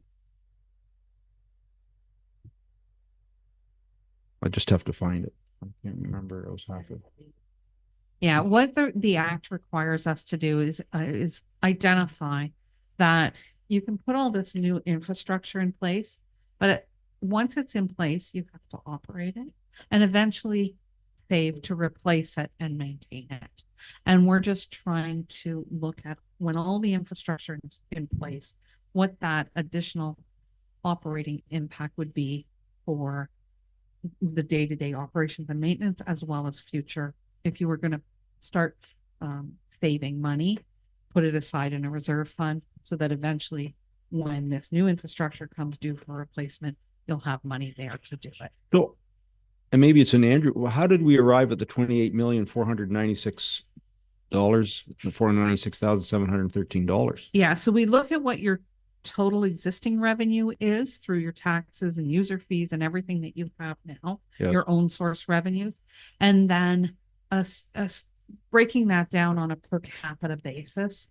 We look at when we add new properties, when we develop new properties, we would assume they'd pay a similar proportionate share.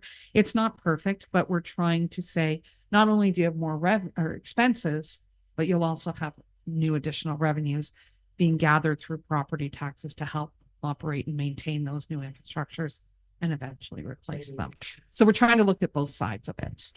Okay, thank you very much. I thought that maybe, having talked to Andrew, I believed him, but I didn't. I thought maybe we could have some sort of exemption to Councillor Jansen's comment about economic development and removing the DCs on industrial, but I'm not going to get that with you, am I? You're very good at what you do. Any type of exemption or discount you want to. No, I understand that part. No, but I thought It's maybe you could entirely waive up that. to No, you. I don't want to put it on the backs of our residents. I was looking for you to say that we didn't need to charge. But I'm not going to get that. I would recommend, and I'm sure, staff can say they are on top of it. Anytime there is the opportunity to apply for grant funding. There were just earlier this week an announcement that a number of municipalities through the Building Accelerator Fund were granted quite a bit of money for water and wastewater treatment facility expansions. Others didn't. If you weren't successful, I know there's a number of municipalities that are setting up meetings with the province to find out where they fell short, because the next intake for those applications is today. It opens today. And I would always recommend you go after any opportunity to get outside funding in that would then, again, I have one municipality, we were just about to finish their calculations and they called me last week and said, we got X number of money. And that took in their calculations, their single family home rate for water and wastewater from 14,000 a unit down to 6,000 a unit. So again, that's a significant change. If you were successful in the future in getting that, by all means, you'd want to embrace that and reduce the charge that you'd have to impose. But you would think the province, knowing the growth that's coming and the amount of homes that need to be built throughout this area, like the county of Simcoe and I guess the majority of the province, there isn't industry in rural Ontario to sustain or leave those new residents here. So you'd think they'd allow us some forgiveness on the DCs to attract those businesses so they invest in our communities. And it's maybe an opportunity for us when we go to these different conferences to get their ear, but you don't get to actually speak to the ministers and have input as to what's happening, because the growth is something that we've never experienced before. So how do we deal with it? How do we provide? And if you look at that highway in the morning and you look at the amount of traffic, because they're going where the jobs are, we could have them right here in our backyard. We've got an ample amount of lands to allow them to build what they need to build. Unfortunately, the development charges that we charge, and I go back to industry or commercial, is outrageous when you think someone trying to invest in our communities, because it'll never happen. And I think we've had one industrial. Well, proof is in the pudding. How many have we had? Okay, Madam, see it. Thank you. Studies have shown that discounting doesn't actually make any difference. Georgian Bay discounted theirs like crazy for 3 years and got zero, because it had nothing to do with the development charges. It had to do with the cost of blasting granite in Georgian Bay, which you can't fix. Businesses locate because there's employees, because there's water and sewer, because the development charges are a cost of doing business. And further to that, when it comes to commercial or institutional development, they tend to follow residential development. Industrial is very different. And that's why you can see how in the comparisons, why I've given a different comparison for commercial industrial. When it comes to locating an industry, there's other things, obviously all costs are cost of land, cost of development charges, ongoing property tax rates play into it as well. Their bigger concerns are location to where their market is. How close are they to highways that they can get their product to and from the market, and what the workforce is that is trained to provide their product and work in their business. So there's a lot more that the industrial sector looks at when deciding where to locate. Different than, you get more people, you're going to get more retail, you're going to get more commercial, you're going to get more schools, etc. That institutional daycare, all of that kind of follows more the residential side of growth. Thank you. Deputy Mayor Cox. Yeah, and you have to look at the fact that within the last 5-6 years, a municipality a bit south of us has benefited from a city south of us who's doing a lot of auto industry and technology, and they've talked to us and said they're moving up into their municipality and they are going to be short land soon. So just like the houses, they will slowly be coming here. It's taken a while, but I truly believe that once they realize that it's come up as far, I'll say it, south of Oromadani, they're getting it, and they look up and see that Highway 11, Highway 400. And if we had the lands, which we hopefully will get for our employment land, you will see it start to move. But that takes a while. Like you said, you have to get the residential first, and then things have to build up. And then they go, oh, well, we'll skip that and go there just because. Sure. Any further comments? Councillor Jansen, are you okay? Okay. Well, thank you very much, Nancy. Great discussion. Great presentation. I'm sorry we couldn't do anything about what I talked about, but it is what it is. Thank you. Okay, moving on. Okay, I've got a motion for you. Oh, sorry, we have a motion. Okay. So the motion then reads that a presentation of Watson Associates Economists Limited be received for information, and further that the development charges background study prepared by Watson Associates and Economists Limited dated June 28th, 2024 be approved in principle. And further that the development charges approach to calculate the charges on a uniform municipal-wide basis for all services and classes classes of service except water services and wastewater services be adopted. And further, that the development charges approach to calculate the charges on an area-specific basis for water and wastewater services be adopted. And further, that the capital project listing set out in Chapter 5 of the Development Charges Background Study prepared by Watson and Associates Economists Limited dated June 28th, 2024 be approved subject to further annual review during budget deliberations. And further, that a draft bylaw be to adopt the development charges be forwarded to the August 28th, 2024 special council meeting for consideration.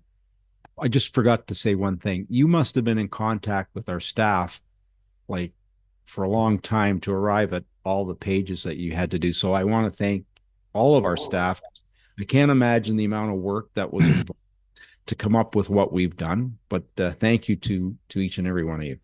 I can't imagine I can remember all of your municipalities. Anyway, so we need a mover and a seconder, please. Moved by Councillor Brennan, second by Councillor Minnings. All in favor? That's carried.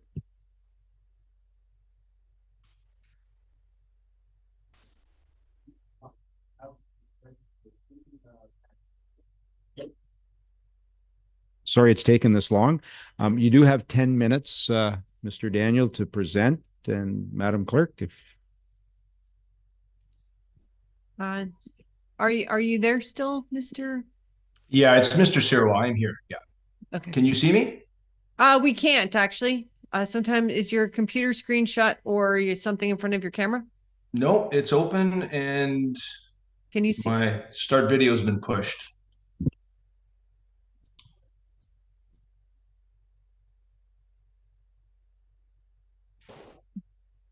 Well, we can't see you, but we can hear you. That's okay. I'm not much to look at anyways. Please proceed. Okay, thank you. Good morning, Your Worship, council, neighbors, family, and friends that are watching. My name is Dan Sirwa, and I am representing our Crescent Bay community in West Shore. Where is Crescent Bay? Let me tell you about one of the best kept secrets in Severn. Located just north of Weber's on Highway 11, we are just south of Washago and directly east across Highway 11 from Muskoka Wrench Garage.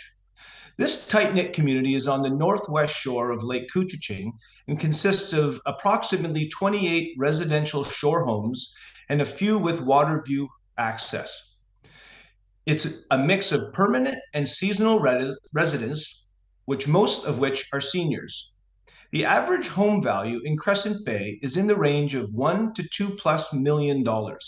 This is a beautiful neighborhood which displays pride of ownership all the way down the street.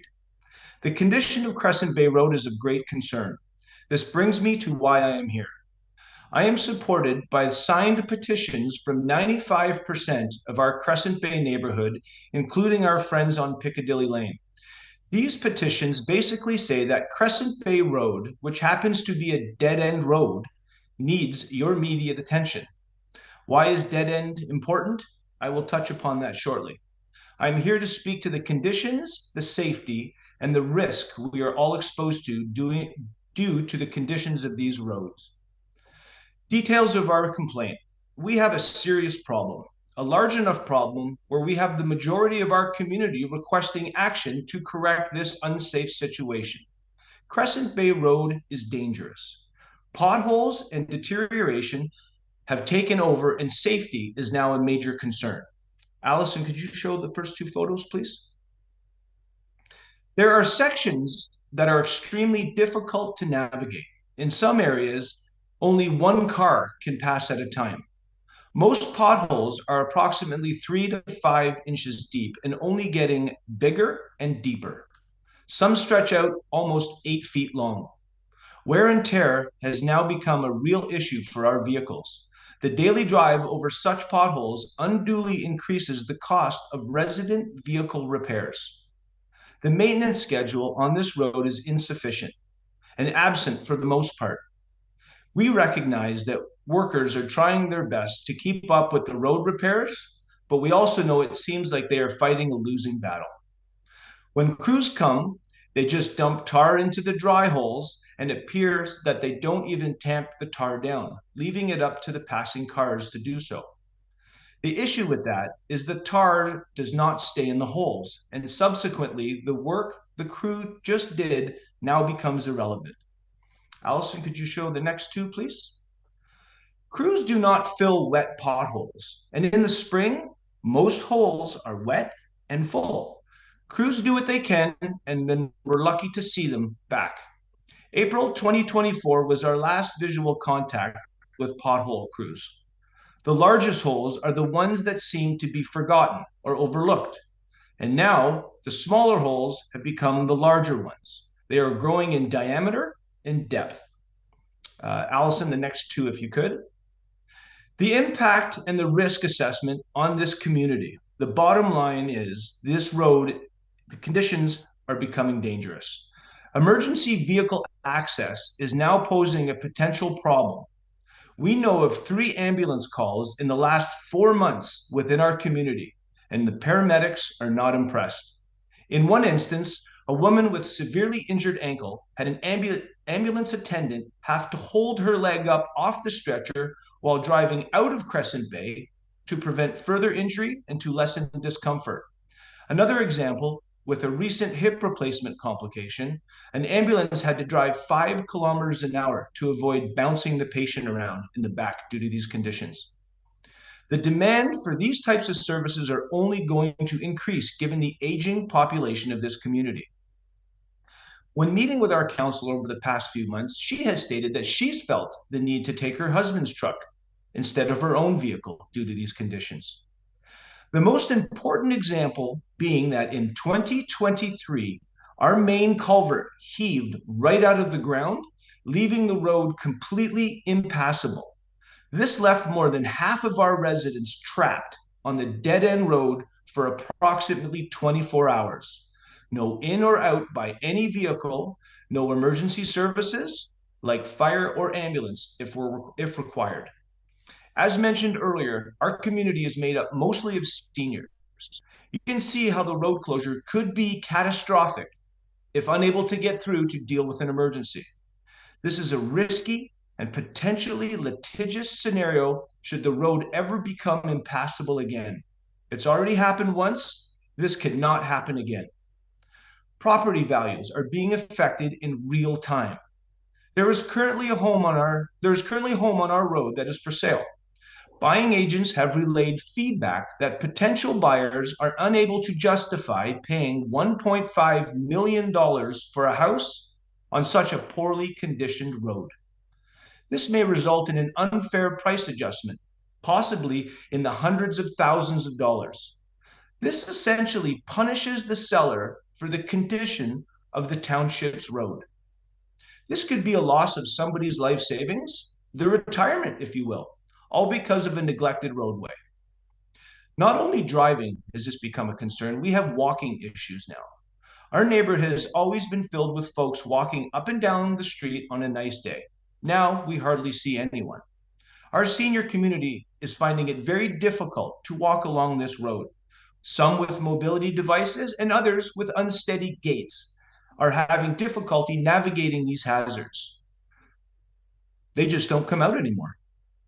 Neighbors also find it difficult to walk their dogs. Vehicles must swerve to avoid road hazards, making walking intimidating, especially when we are currently sharing the roadway with construction vehicles.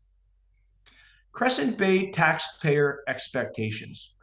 Our community of Crescent Bay would like this roadway replaced to a condition that reflects the services we pay through our property taxes. And right now, we are not even close to that condition. It's been approximately 15 years since this road has seen any major resurfacing work. And hearing from long-term residents, his recollection is, at the time, they only threw a coat of tar on top of gravel.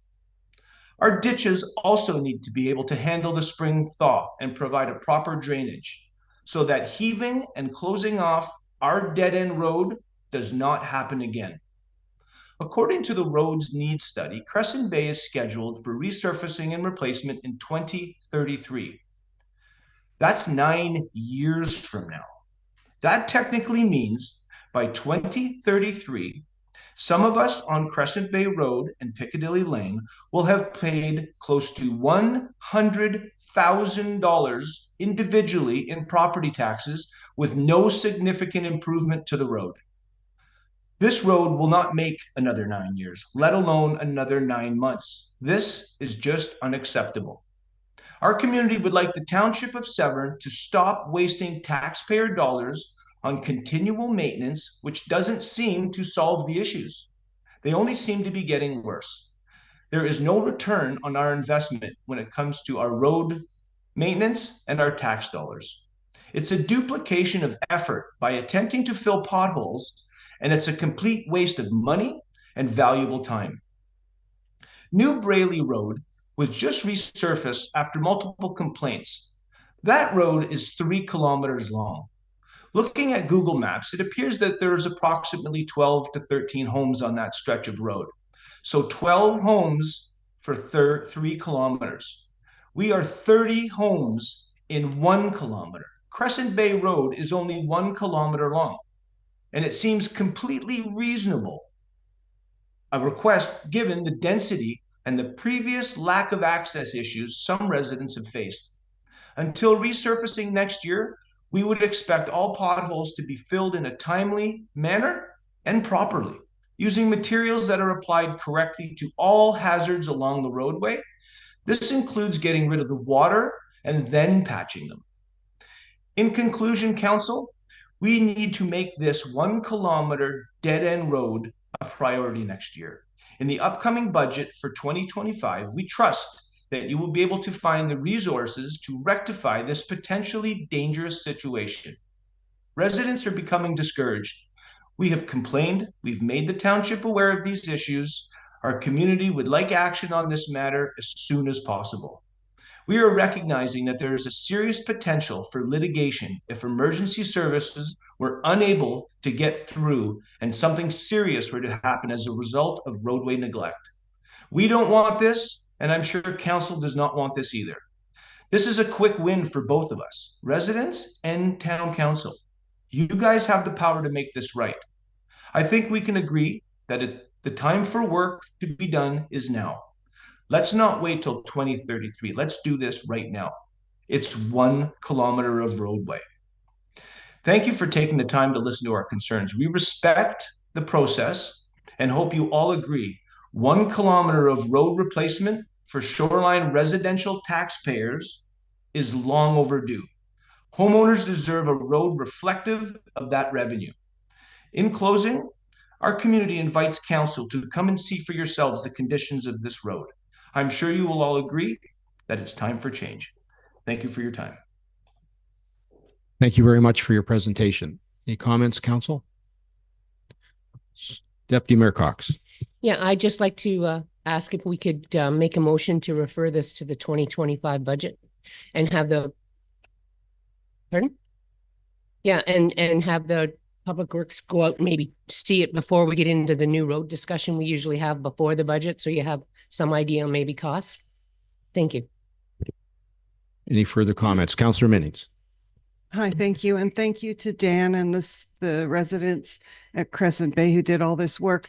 I see also that you've submitted petitions from residents on there. Is it correct that there were 23 out of the 28 properties that signed petitions, Dan? Yes, that's correct. And we just couldn't reach the other residents at the time. Okay, thank you. Any further comments? Okay, Madam Clerk, do you have a motion? Thank you, Dan. The motion reads that the delegation by Mr. Dan Siros requesting roadworks for Crescent Bay Road be received and referred to the 2025 budget. Seconder, please. Moved by Councillor Minning, second by Deputy Mayor Cox. All in favor? That's carried. Thank you. Consent agenda. Are there any items that members of council would like pulled? Councillor Taylor. H 2.4. Thank you. Any others?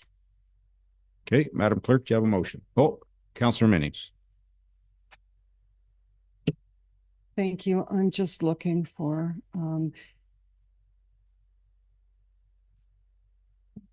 sorry, it's under correspondence.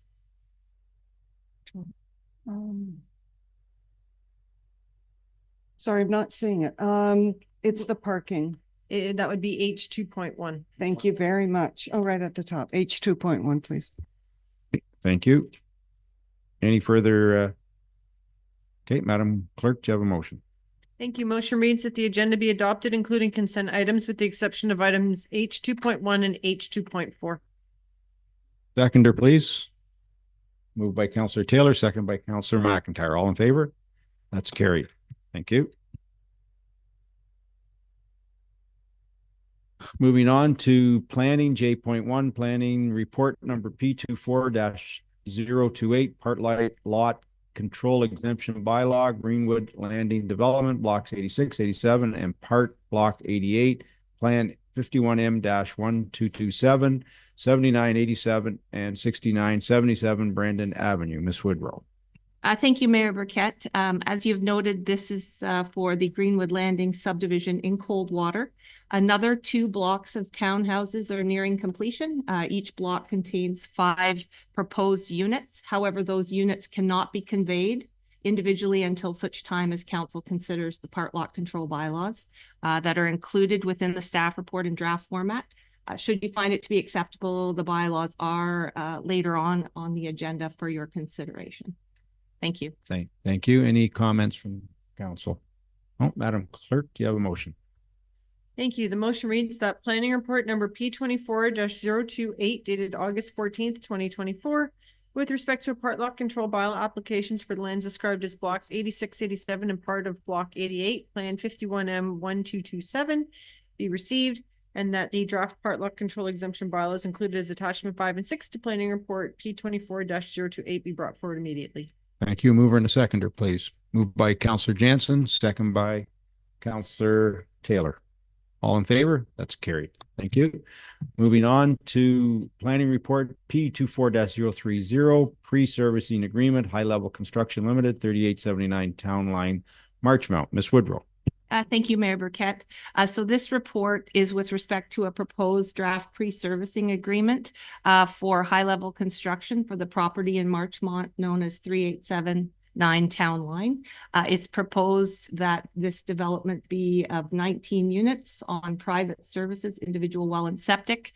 At this point in time, the developer has satisfied enough conditions whereby they could start pre-servicing the road and the stormwater management pond while they finalize some of their other approvals with respect to utilities and that sort of thing. So they have satisfied the conditions of draft plan approval to get a pre-servicing agreement. And again, a draft is enclosed with the report. Thank you. Any comments? Deputy Mayor Cox. Yeah, I'd just like to thank Ms. Woodrow. I know that the residents that are abutting that property, the backyard, had issues with trees, and she got hold of Tatham and they got hold of the residents and they're working together. So thank you very much. Any further comments? Madam Clerk, do you have a motion? Thank you. The motion reads that planning report number P24-030 dated August 14th, 2024, with respect to a pre-servicing agreement with High Level Construction Limited for 3879 Town Line be received, and further that the Township of Severn approve the pre-servicing agreement in substantial conformity with the draft included as attachment 3 to planning report P24-030. Mover and a seconder, please. Moved by Councillor Brennan, second by Deputy Mayor Cox. All in favor? That's carried.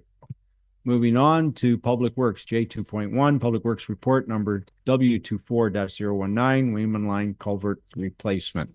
Any discussion? Oh.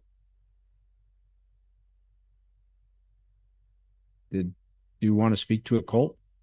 I think Derek's going to. Okay. I can jump to mine too. Well, let's wait for Derek. Okay, do you want to go on to, sorry, Madam? Come back. Okay, J2.2 Public Works Report number W24-21 Carleon Line Road resurfacing. Well, let's go back to the Wayman Line culvert replacement then. Mr. Burke. Thank you, through the mayor. Yes, this report is to highlight a budget exceedance on the Wayman Line culvert project. We do recommend award after a comprehensive review of the pricing. We find that these are good bid rates and that this project is an important step in advancing our infrastructure replacement program. Deputy Mayor Cox. Yeah, through the chair to Derek. So am I to understand that because of hydro, this is costing us $163,000 more? Through the chair, yes, there are relocation costs for all telecom utilities, electricity and Enbridge gas. A few of them have already taken place. For instance, the Enbridge gas was last year. But this particular relocation with Hydro One did cost our share of 163,000. Yes. But that wasn't that was only due to them, not to, like the fact that you had trouble getting, like I'm trying to get to the point that everybody's having trouble with hydro and the relocations, and it's costing us money because we can't get our jobs going and then we have to wait. This should have been done before, but we were waiting for them, right? Through the chair, I think that's fair to say that utility relocations were definitely planned for 2023. Yeah. And that, sort of timelines with Hydro One were a little longer than other utilities. And that caused us to be relocating it here in 24. So right now that relocation has occurred, but it occurred fairly last minute for sure. Okay, thank you. Any further comments? Councillor Taylor. Yeah, I'm just floored at the price of this, but we got all the quotes and they're in line. So it just it's I've driven over that a lot. I know it's a deep access there, but it's just that the cost is unbelievable. Any further, Councillor Minnings? I thank you through the chair. So with this agenda item and the other two that are coming forward are all asking for us to tap in, like you're looking for approvals to tap into the capital reserve fund. And with the third one, that as well as a development charges fund. So my question is there a way that when these come forward to us that we know what the remaining balance is in these funds? Because without any kind of sense of whether, and I know we do have 200,000, then 150,000, then 1.6 million. That's a lot of money we're approving in 3 agenda items without any context as to where the bottom line is. So it's a bit of maybe a process question or going forward, but when I see those, I need assurance knowing where we're at with the remaining budgets. Thank you. Before I pass it over to Mr. Burke, just to shed some clarity. If you remember originally when staff brought this culvert, and it's been on the books for years, like it just didn't happen yesterday. So originally they came to us with a $3.5 million estimate by the engineer. We took it upon ourselves rather than have it out in the public forum at 3.5. We said, well, let's put it in at 2.5 and see what kind of figure we get. Unfortunately, the engineer that quoted the price was very close to what we originally anticipated. Now, I have to remind council, the 2 roads that we did do, Brody and Carleon, were originally pegged at $5 million. We put in the quote for $3 million, it came in at 2.6. So there was savings there. So, but I'll let staff answer the question that you had. Yeah, and thank you. And before through the chair, before it goes to staff, I fully support roads development like across the whole township. I'm very much pro money in it. I was just concerned about the money in these the funds where we're coming into it. So thanks so much. Yeah, thank you through the mayor.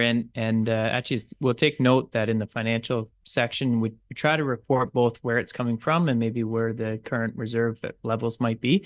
At the start of the year, we did report the estimated reserve balance at the end of the year with all of the accumulated draws. And I believe Andrew's just pulling up a couple of those 2 items. But you're right. Throughout the year, we do, add some takes from the reserve accounts. We also don't take as much from sometimes in many projects. So it's kind of an ongoing balance sheet, but we'll try to make sure the financial section includes a bit more detail on the cumulative change. Mr. Plunkett.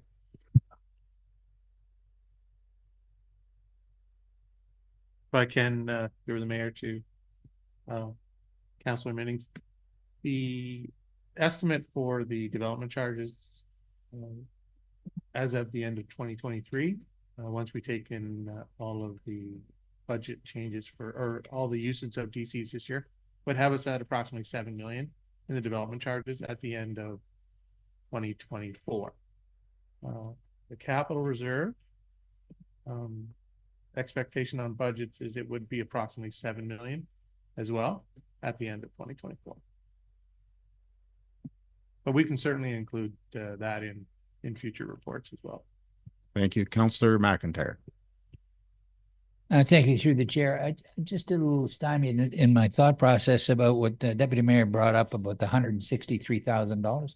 Is there anything we can do that, I mean, that's one project. Are we going to be delayed on other projects with the hydro and they're going to come along whenever they get a moment? Is there any recovery of any of that 163? Mr. Burke. Yeah, through the chair, I think, well, there's two different parts to that. One, there's the cost. And the cost is actually kind of predetermined sharing agreement through something called a franchise agreement. Enbridge Gas and Hydro One are managed by the Ontario Energy Board, and the Energy Board sets the sharing arrangements for relocations or costs borne by either party and how they're to be shared.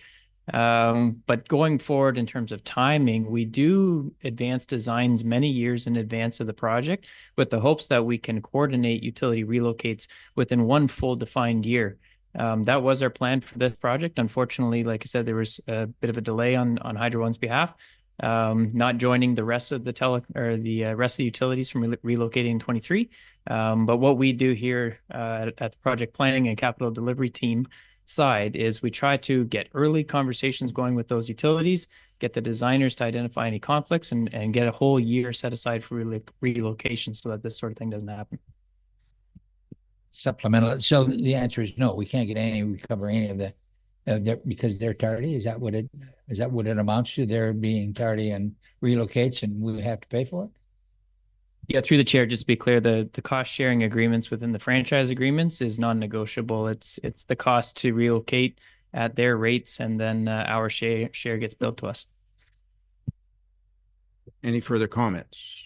Okay, Madam Clerk, do we have a motion?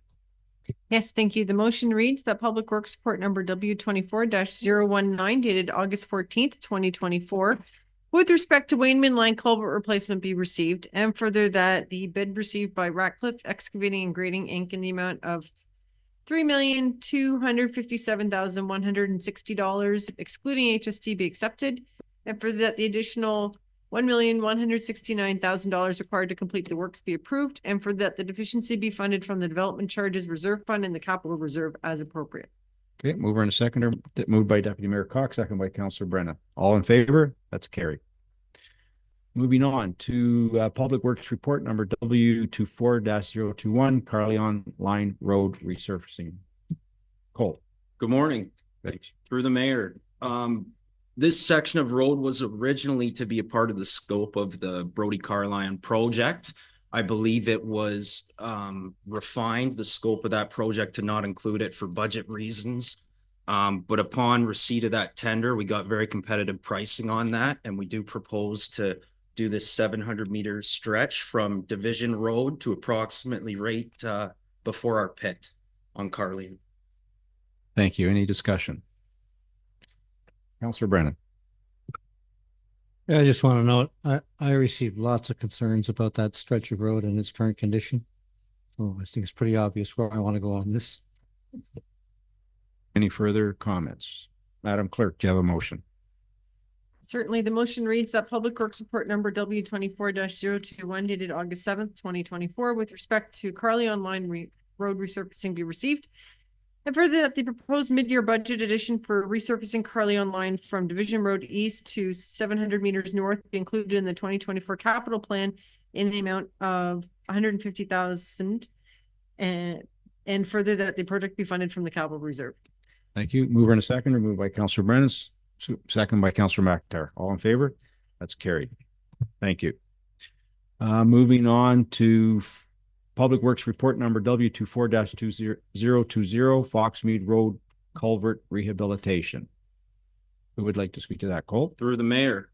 The Foxmead Culvert is located between Burnside Line and Utah. and it's a significant culvert on that road. It's a rough stretch of road. We have the tender out right now. We should be receiving the bids in approximately 20 minutes at noon. And but we are forecasting that we're under budget on this project. We have in-water work that we need to complete before the end of September. We've had to secure an easement that the clerk and I have worked on, and we've been working with the private property resident, and we're forecasting that we need an additional 250,000 to complete this project and get it completed in the fall. And I believe Foxmead would be a candidate for road rehab next year, to be discussed with budget deliberations. So Great, thank you. Take any questions. Councillor Taylor. Yeah, I support this, and also looking at it in 2025 as well, the road as well. Thank you, Deputy Mayor Cox. That's my feelings too. Any further comments? Okay, Madam Clerk, do you have a motion? Oh, Councillor. Oh, sorry, Councillor Jansen. No problem. I'm just saying I do support this as well, and looking at helping out this road or fixing up this road in the next year's budget. Thank you. Motion, Madam Clerk. Yes, thank you. That Public Works Report W24-020 dated August 14th, 2024, with respect to the Foxmead Road Culvert Rehabilitation be received. And further, that the budget be increased to 550,000. And further, that the deficiency be funded from the capital reserve. And further, that the clerk be authorized to execute all documents related to the acquisition of the easement on private lands. Thank you. Mover and a seconder. Moved by Councillor Jansen, second by Councillor Minnings. All in favor? That's carried. Thank you.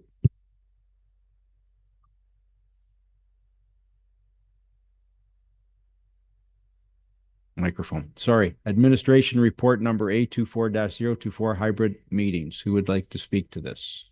Madam Clerk. So thank you. So before I can really even get into this, if you'll notice on the staff report, there's a two-part motion piece there. So I need to request council's reconsideration of the matter. So back a couple months ago, when Member Minnings' report came forward, there were two motions passed at that. The second one being not proceeding with hybrid meetings for council. So before I can bring forward the report and have a further discussion on this, I just need to request council's reconsideration of that motion so that I can bring it forward. Okay, so what do we needs to be done? And who needs to reconsider it, Madam Clerk? So the motion is just that council reconsider motion CSC 2024-065 respecting hybrid council meetings. Okay, mover and a seconder, moved by Deputy Mayor Cox, second by Councillor Minnings. All in favor? That's carried. Okay. Madam Clerk. Thank you. So I believe I mentioned this to council at a prior meeting that given the various items that are outlined in the staff report. One in particular I want to note is the electronic meeting piece that has come out and been made aware to me since June. We get a legal update annually at the clerk's conference. And one thing that came out of that is if you have a pure electronic meeting and there's any technology issues that it's now deemed and you can't keep that stream going, that is actually deemed to be an illegal closed meeting by the Ontario Ombudsman's office. So in order to ensure that we are able to proceed with meetings, if we have a technology issue and the hybrid process, then they still have the ability to attend in person. And so while we would still record the meeting and post it afterwards, if there is an issue with the stream of the meeting, then we still have the ability to keep going with our meeting in that circumstance. So. Okay, thank you. Any discussion from council? Councillor Minnings. No, just through the chair, thank you to the clerk for bringing this one back. I think it will work well for all of us in the future. Thank you. Any further comments? Okay, Madam Clerk, do you have a motion? Thank you. Motion reads that administration report number A24-024 dated August 14th, 2024 regarding hybrid meetings be received and that all future council and special council meetings be held in a hybrid format. Thank you. Mover and a seconder. Moved by Councillor Taylor, second by Councillor Brennan. All in favor? That's carried. Thank you. Moving on to administration report number A24-028, signage strategy and implementation, gateway signage project update. Tracy.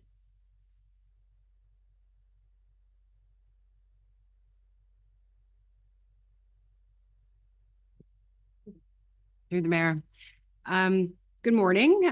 So today, the report is about gateway signage. So this signage was approved as part of the 2024, initially as part of the very first signage plan and implementation strategy, as well as included in the 2024 budget in the amount of $60,000 for the implementation of 5 gateway signs that would welcome visitors and residents to Severn.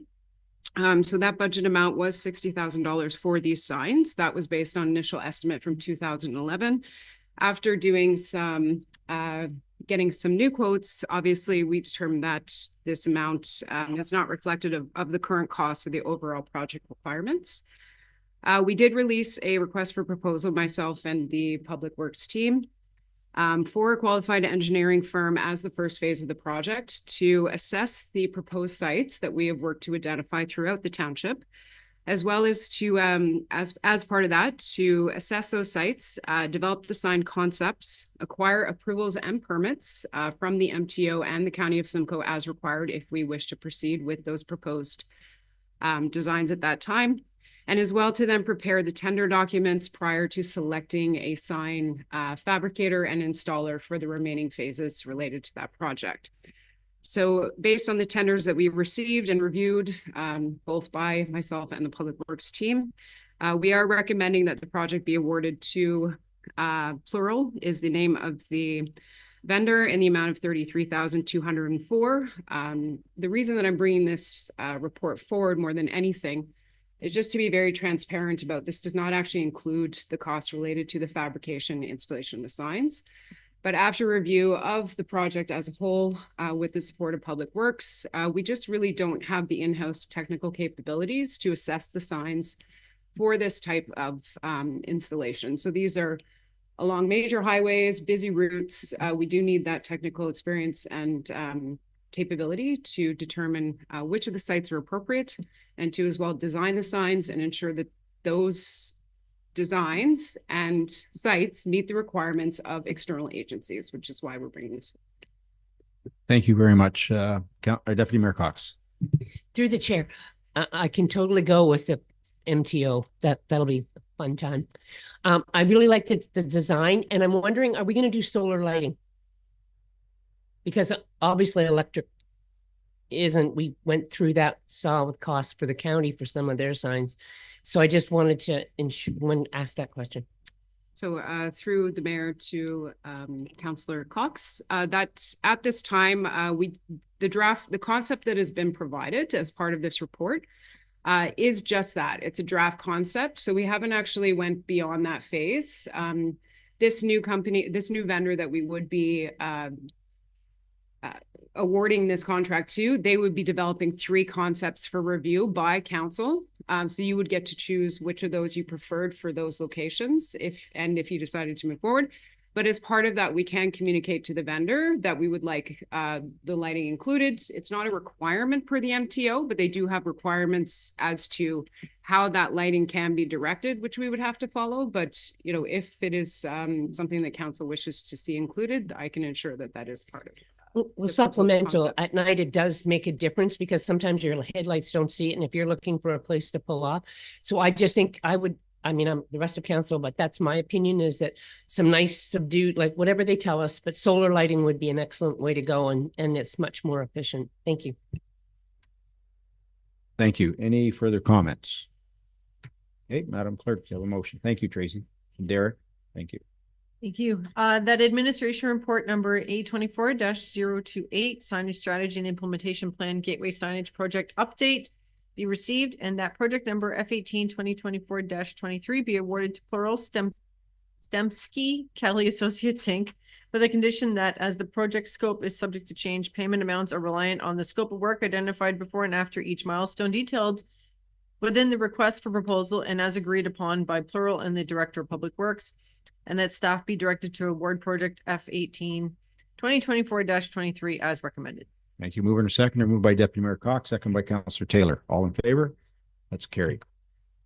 We'll go back to H 2.1, Correspondence, Township of Georgian Bay, parking pass for Port Severn, Severn Park. Councillor Minnings. Hi, thank you through the chair. So I really liked seeing that we had a partnership agreement with the Georgian Bay Township for parking passes.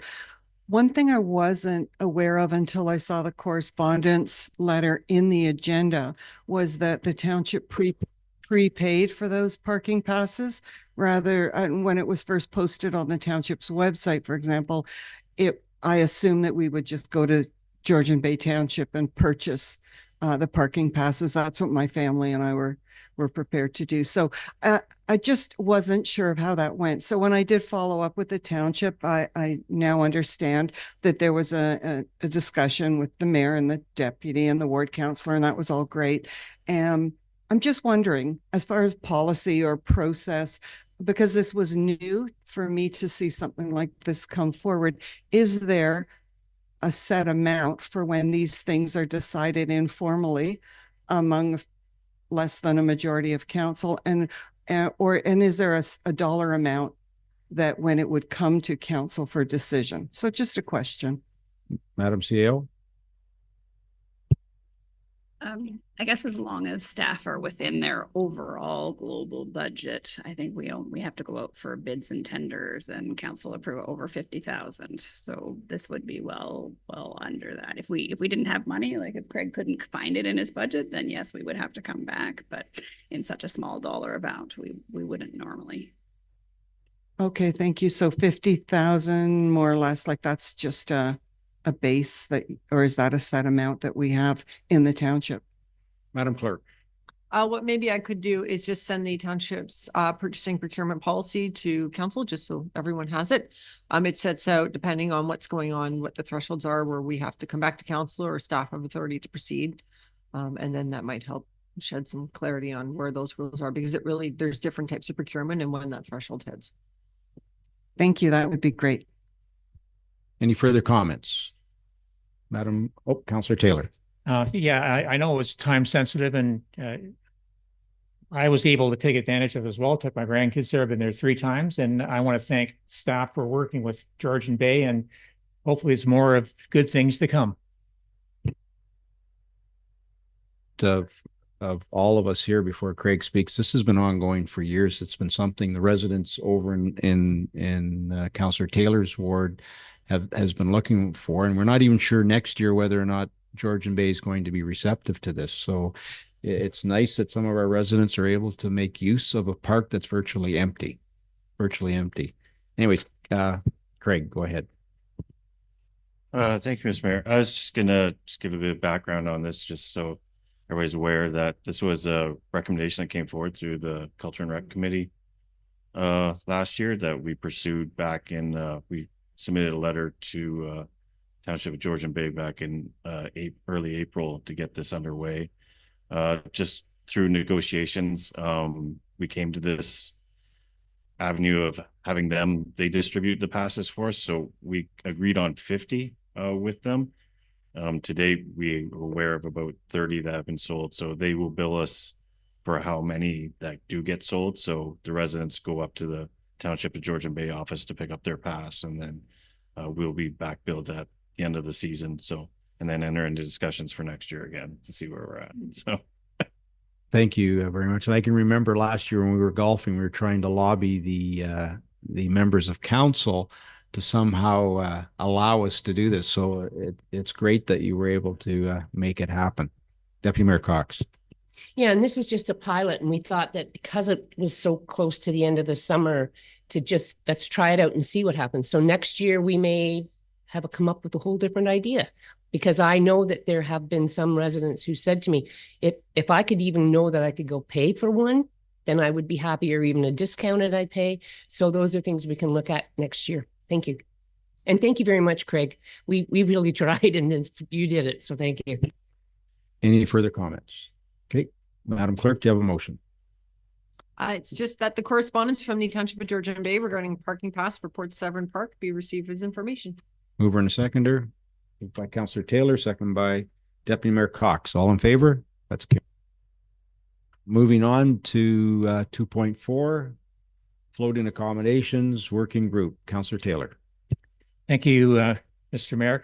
Yeah, so we received an email, the mayor and the clerk, from the Floating Accommodations Not Vessels Coalition. That used to be the Floating Accommodation Committee, and of which currently we have a member on it as well. And what they're looking for is for council to request to the Transport Canada if they would send a member that would sit on this committee as well. And since the danger is these floating cottages or accommodations are now going into Georgian Bay, whatever we can do to help stop this thing, I think we should help there. And they're requesting that we support them in asking Transport Canada to put a member on this committee. And I'm hoping the council would support that request as well. Thank you. Deputy Mayor Cox. Yeah, and I would like to see this CC to MP Adam Chambers, so he can help us maybe with this. You see our MP as well or not? Our MPP. It's federal. That's federal. But I think she has some pull with the jurisdiction along the provincial waterways.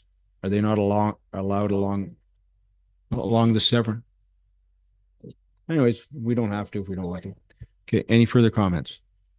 Do you have a motion, Madam Clerk?